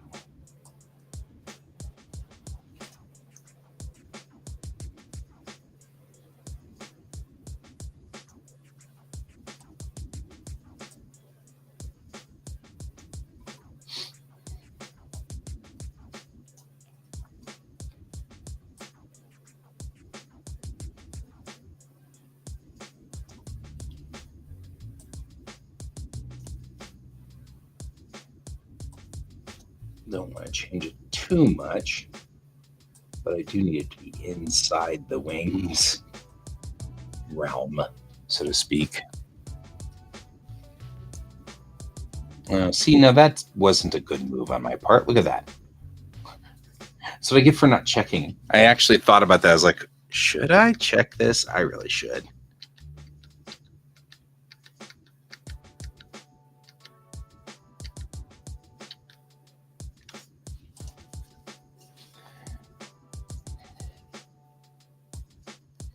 As it really should be back here. Mounted along the body of the wing. A little bit better that way. Just saying. There we go. That way they're still fine. That way we'll make them go this way. You. Union. You. Nope. Try it again. Union. You. There we go. Apply. Now we can take this from the front and go out to the wingtip and do the same thing we were just doing. So we'll rotate it this way, yes, until it's aligned with the wing.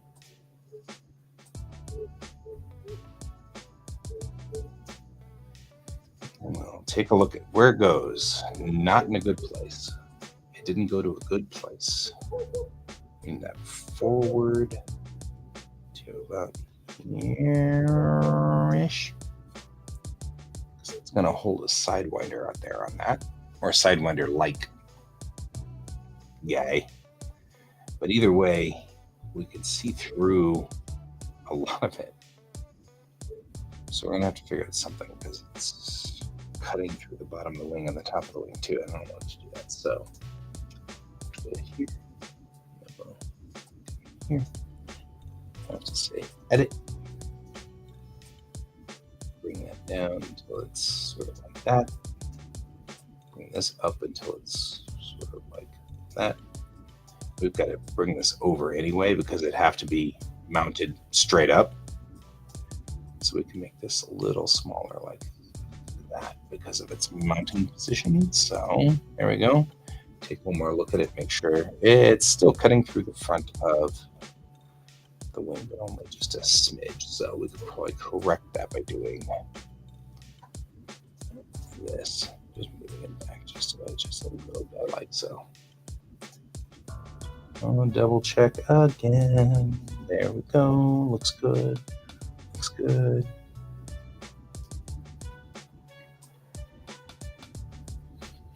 Now there's 6 hard points on this vehicle. They could be anything. They don't have to be missiles or anything like that. And since we're going to first see these fighters as search and rescue, they're not going to have missiles on there. They're going to have, instead of missiles, they'll have equipment, sensor pods, things like that mounted on them. There's another hard point that's right in the smack center of between these engines right here, and that goes up quite a ways so that you can place AWACS type sensor pod across it too for big scans. All right, I'm gonna take you, same thing, take a Boolean and make it onion and do that. Say apply. And then just to make sure that guy's not still here somewhere, I'm going to take him and delete him. And there we go. That's that hard point, which is good. That gives us all of the hard points we need for this vessel now. That works.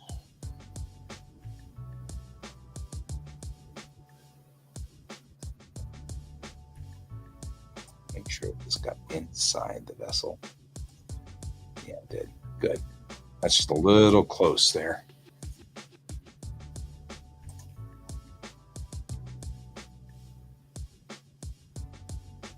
Cool. Now we should probably do a mirror check just to make sure everything still looks good. Yeah, it actually looks pretty serious. It's got kind of a serious bend to it now. Doing good.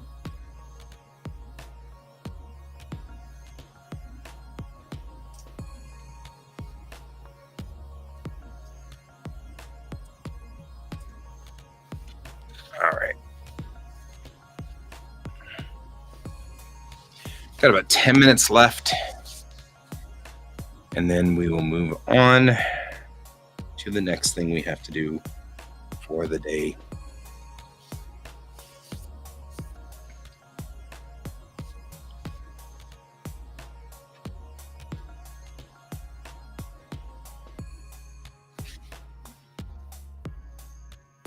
So what I'm going to do is go back into object mode. I'm going to add a mesh. I'm going to add a cube. I'm going to go to the underside for this guy. This is the underside engine mount. So we'll go this way, drop it down so we can see it while we're doing this.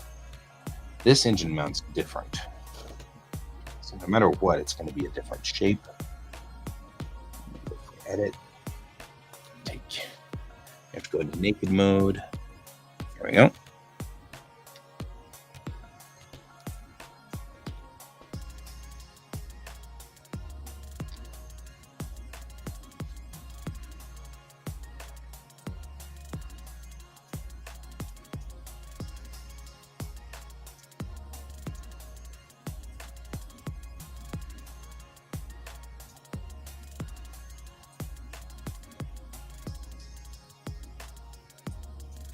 All right. Bring this forward.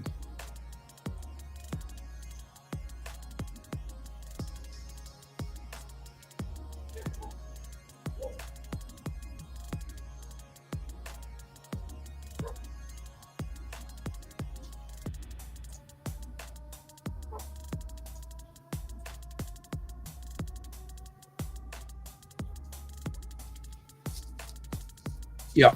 Well, this one is in the story.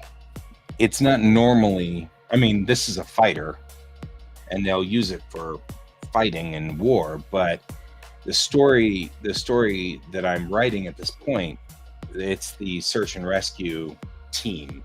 So they have two fighters that they use with um, without weapons on it, and then one of the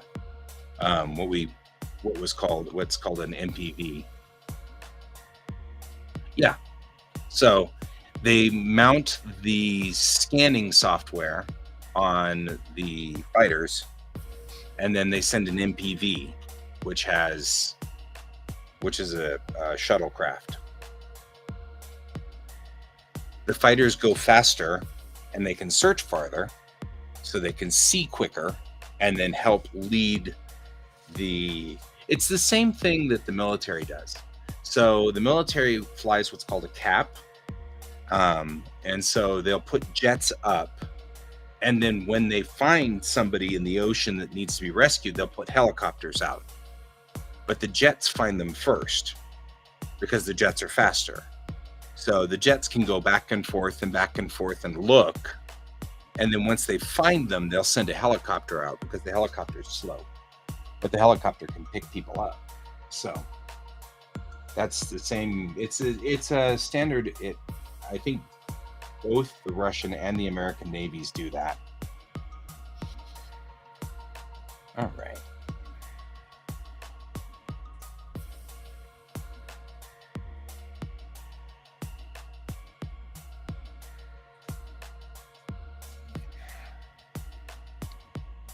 Nope.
Yep. So this is Moment. This space or the star system Moment has a defense group.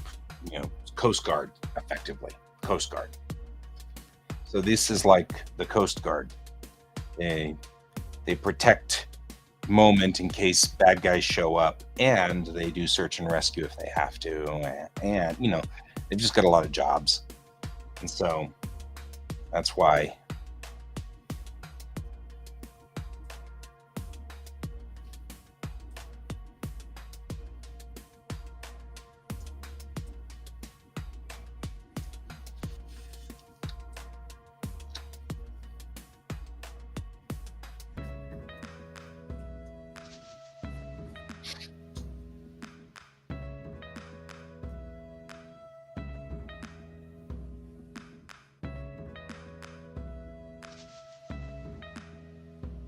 Like Star Wars, yeah.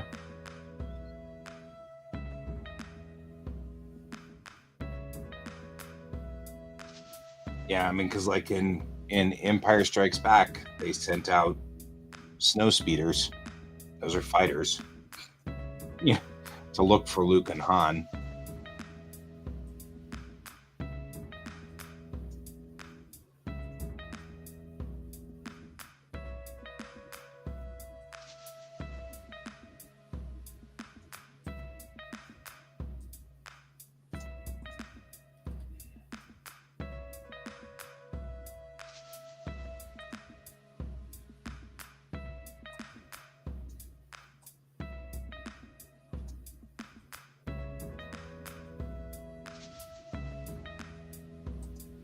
The rebels. Rebel scum. Just so much good stuff out of Star Wars. It's just like so much fun. All right. Now I put it in object mode so I can move it so we can see it, because we can't really see it from the side. And then I'm going to put it back in edit mode. Because as much fun as this is, I think that needs to be more like that. And I think this needs to be way further forward, like so. Because once this engine is out and moving, it needs to be away from the other engine. Otherwise, it's going to hurt. It's a big, powerful engine. And so we want to make sure that the skirt of this engine goes to about here-ish. Maybe. There we go. But either way, it's got to kind of lean a little in.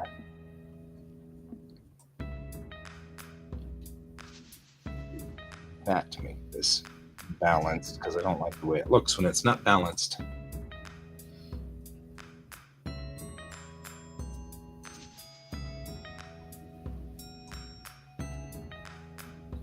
And that's the thing about science fiction, and especially military science fiction. You know, you got to kind of get to a point where it makes a little bit of sense.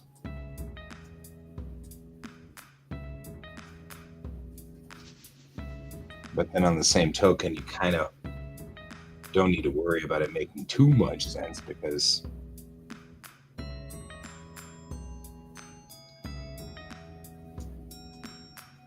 somebody will.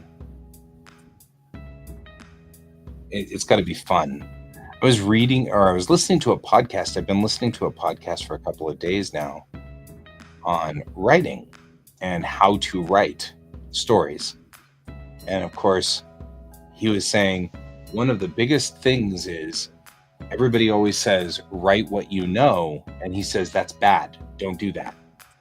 Nobody wants to read what you know, because you go to work every day and you sit at a desk every day, and nobody wants to read that. They want to read adventure, and they want to read excitement and things like that. So you only put in what you know when you are at a point that makes some sense. Like when you want to make people understand the characters or feel good about the characters, then you write what you know. So let's go a little further forward, like so. And now this whole mess needs to be moved back, because you see where it is on the pivot point? It's nowhere, actually, the pivot point. It's going to be here. There we go. All right. Now, taking this and sit here. But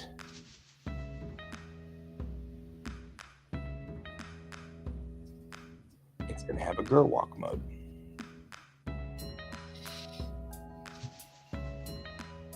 So we might want to make it longer, because I think we can. How much longer can we make it? I don't know. We'll have to find out. But we can make this a little longer. Go this way. Push to here. Ish. Just even this out. There we go.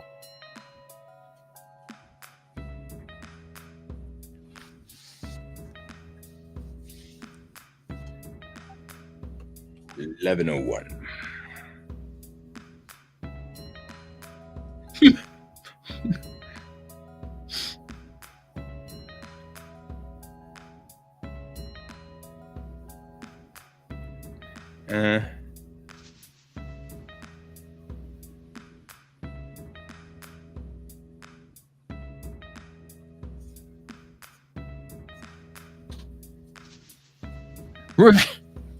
You're not alone. A lot of people don't get that movie. I haven't seen it. I just hear a lot of people don't get that movie. So you're in good company. There's a bunch of Americans that don't understand it either. So there you go. You're in great company because all of us don't get it either. We have no idea. All right. But you know what? That's art. That's the whole thing.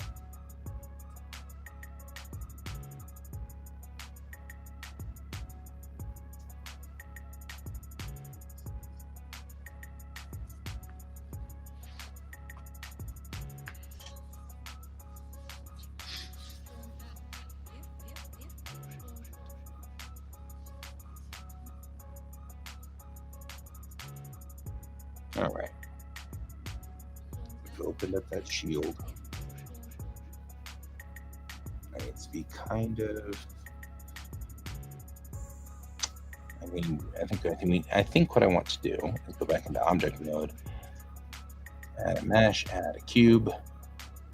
I'm going to keep going for just a little longer until I can finish this engine mount, and then I'll move on.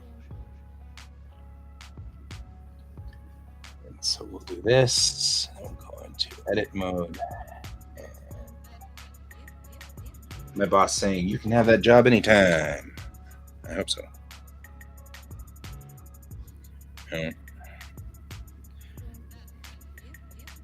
Maybe.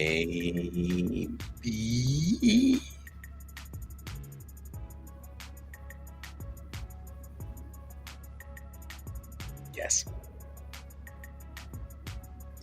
I'm messing with a friend of mine. He's like, "Are we still on for coffee tonight?" And I'm like, "Maybe." Yeah, we're good for coffee tonight. It's all good. He's in charge of the archive for our convention now, and so I've got all of these extra books and things like that need to go to the convention archive.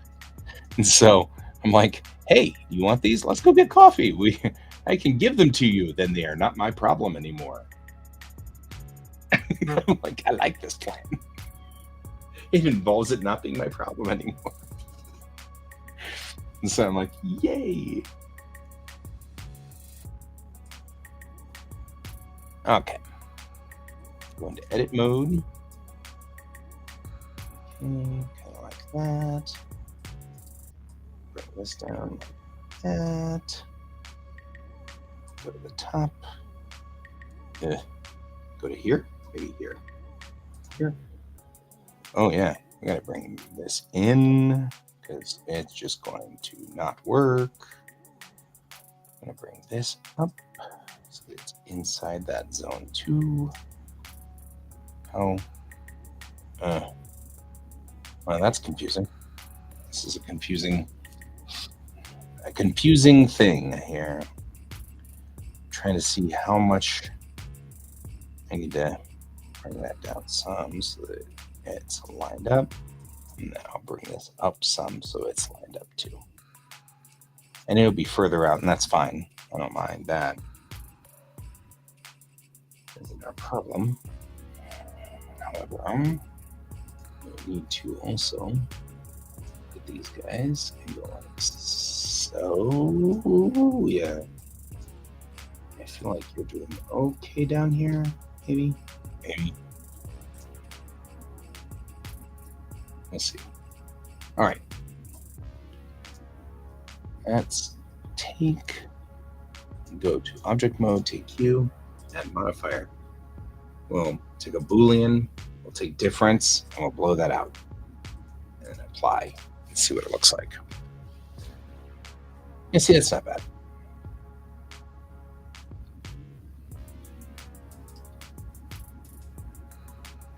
The triplets of Belleville? Les triplets de Belleville.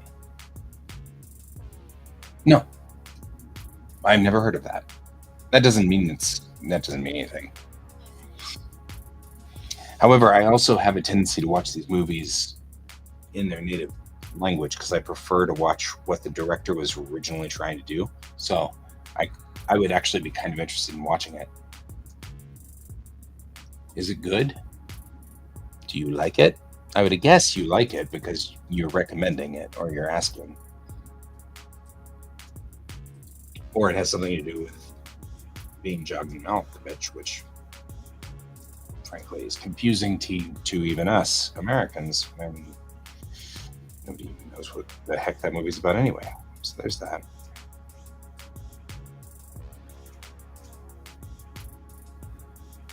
Doesn't have much. Oh, it's an animation. Well, we have piqued my interest. Because I'll watch an animation. And it's so weird. France has a massive animation culture, and America doesn't know anything about it because it just never became a thing that was ever dealt with. And it's so sad. It's like, oh man, we're missing out on some of the great animation. And we don't see it because it never comes out here because people just don't think that it has any kind of, like, people won't like it here or something. I don't know.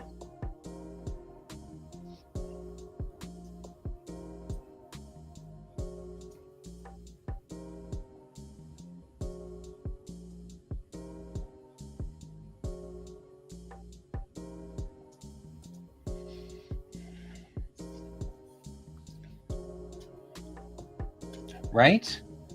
Right? Like, they've got a ton of really good stuff. And we don't know about it because sometimes, like, our culture becomes so myopic, it can't see well. It just doesn't seem to do very well on, like, I don't know, they miss all the good stuff. And I feel like, we miss so many good things because our culture gets fixated.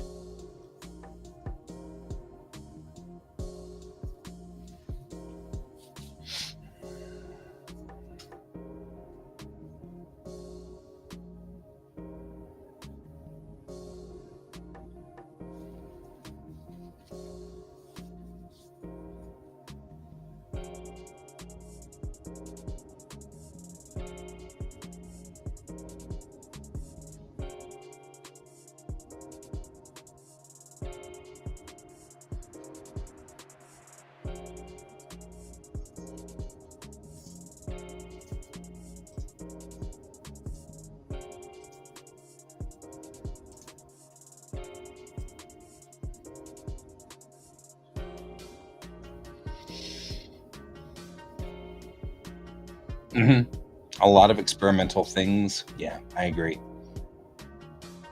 Makes it so cool. All right. Let's talk about the secondary fairing here.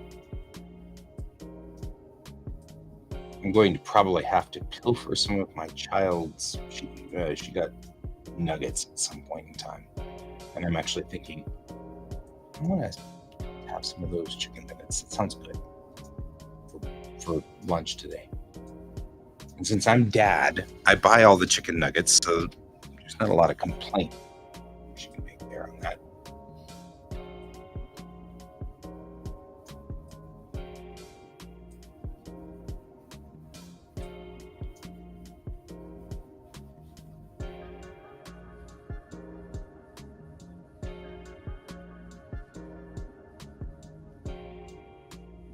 This fairing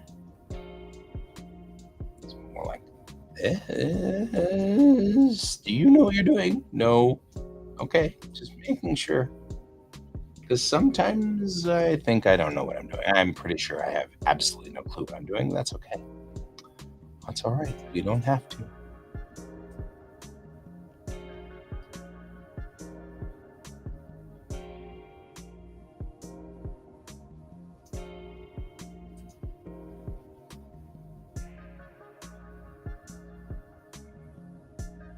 Yeah, see what I mean? I think that fairing is going to have to come out.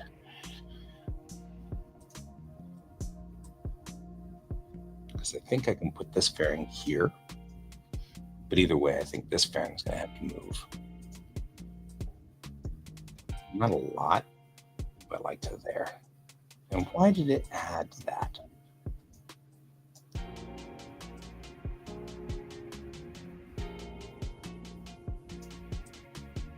It's like, you didn't have enough weirdness in this model, so we've got to add an extra vertice. For no reason. Okay. I don't know why, but okay. Clearly we had to do this.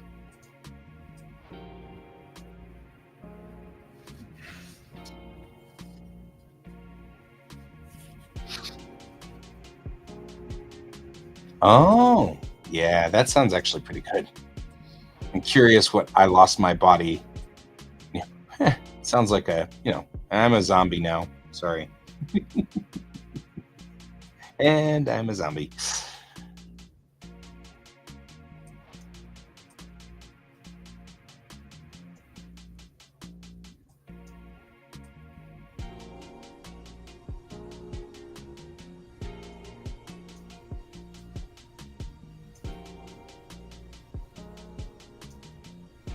All right.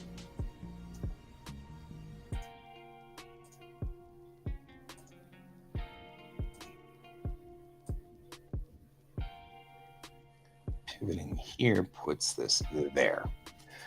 Not exactly where I wanted it to be, which makes me think I'm off by a little bit.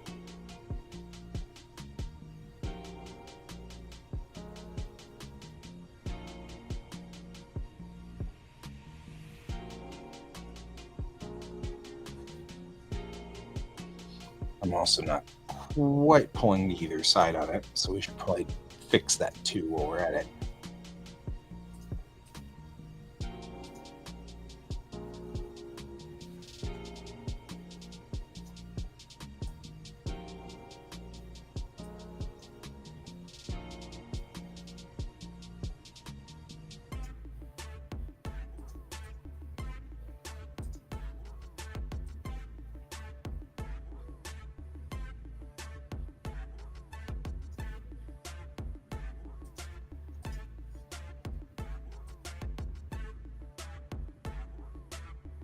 To here ish.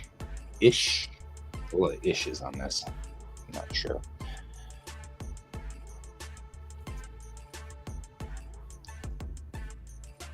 There we go. So that's a vectored thrust vane for vectoring thrust. That sounds fair.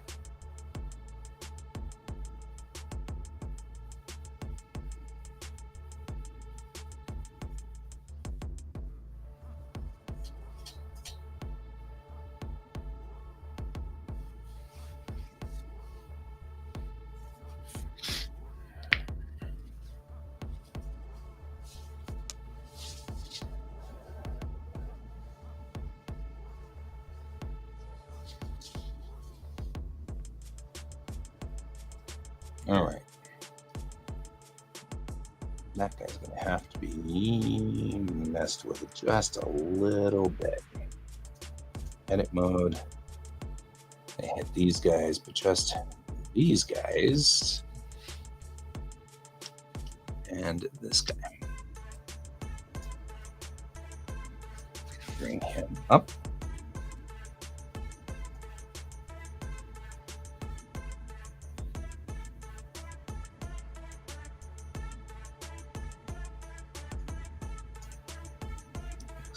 So, just want to make sure I have clearance to get the engine nozzle through here.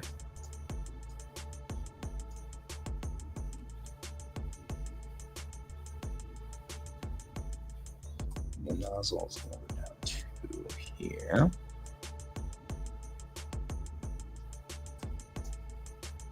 Same thing, making sure I just have enough room.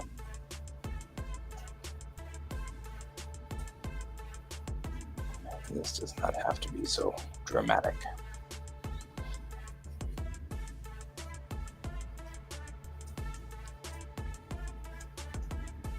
There we go. And then the engine core goes through the middle of that for vectoring thrust.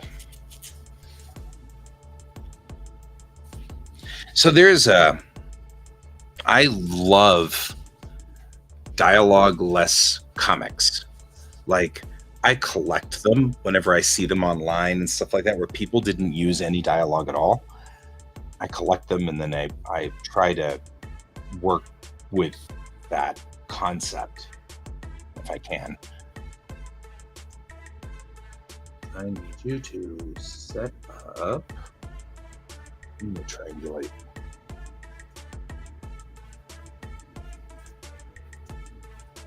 Because I see that right there as being an issue right here.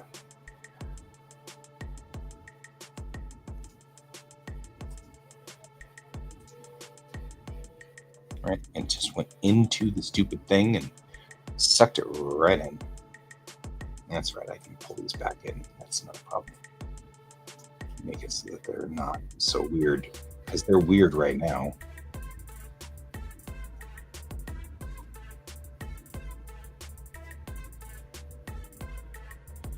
I feel like it didn't go the direction I wanted it to. It didn't. Let's go this direction. Here we go. Haha! And you thought that it didn't work. It says me thinking it didn't work. All right. Vectored thrust.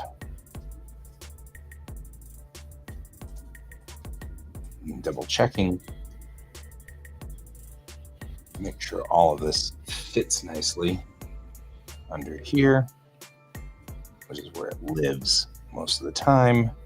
Can't be any taller than the forward landing bay and cannot go further than there. And we'll just have to see how much of the hull it chews up. Quite a bit. These are the air breathing engines. So once it's in flight in the air, it can use these in either air or space. It'll go with either. But it has vectored thrust for that. So the thrust can vector so that you can control. The Su-27 has vector thrust too. So does the 47.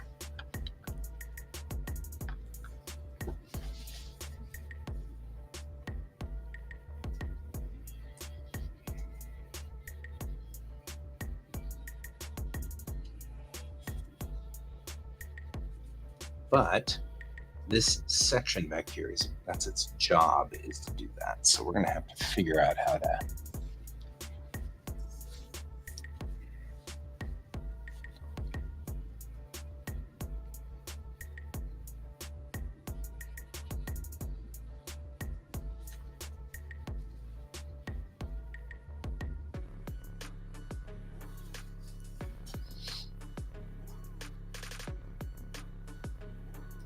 all right.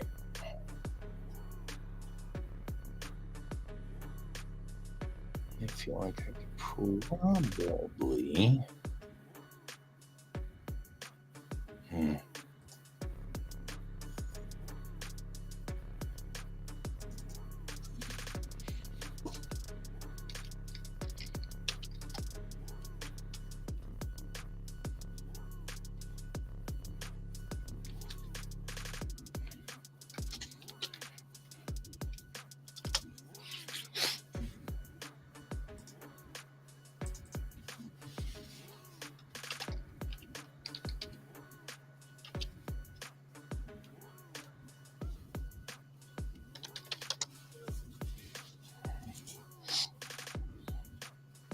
this still feels like these guys might be too small. We'll have to see. We got a lot of room under here. We can move stuff around. As long as we don't get into the cockpit space, we should be fine. So I can pull a lot of this up and over if I really need to. But for right now, I think I'm going to save, and I'm going to go on ahead and head out because I'm tired and I'm hungry and cranky and all that stuff. You know what, Ray? I enjoyed having you around tonight. Or I guess it's tonight for you. It might be actually this morning for you now, heading into the morning. But I really enjoyed having you around. Thank you. And I appreciate having you and talking about animation and things like that, and even talking about aircraft and things like that. So, and I will see you later. And you can come visit my stream anytime you want. And for everybody else as well, thank you for joining me. And I will see you tonight at the same time. And as always, keep your eyes on the stars. Goodbye.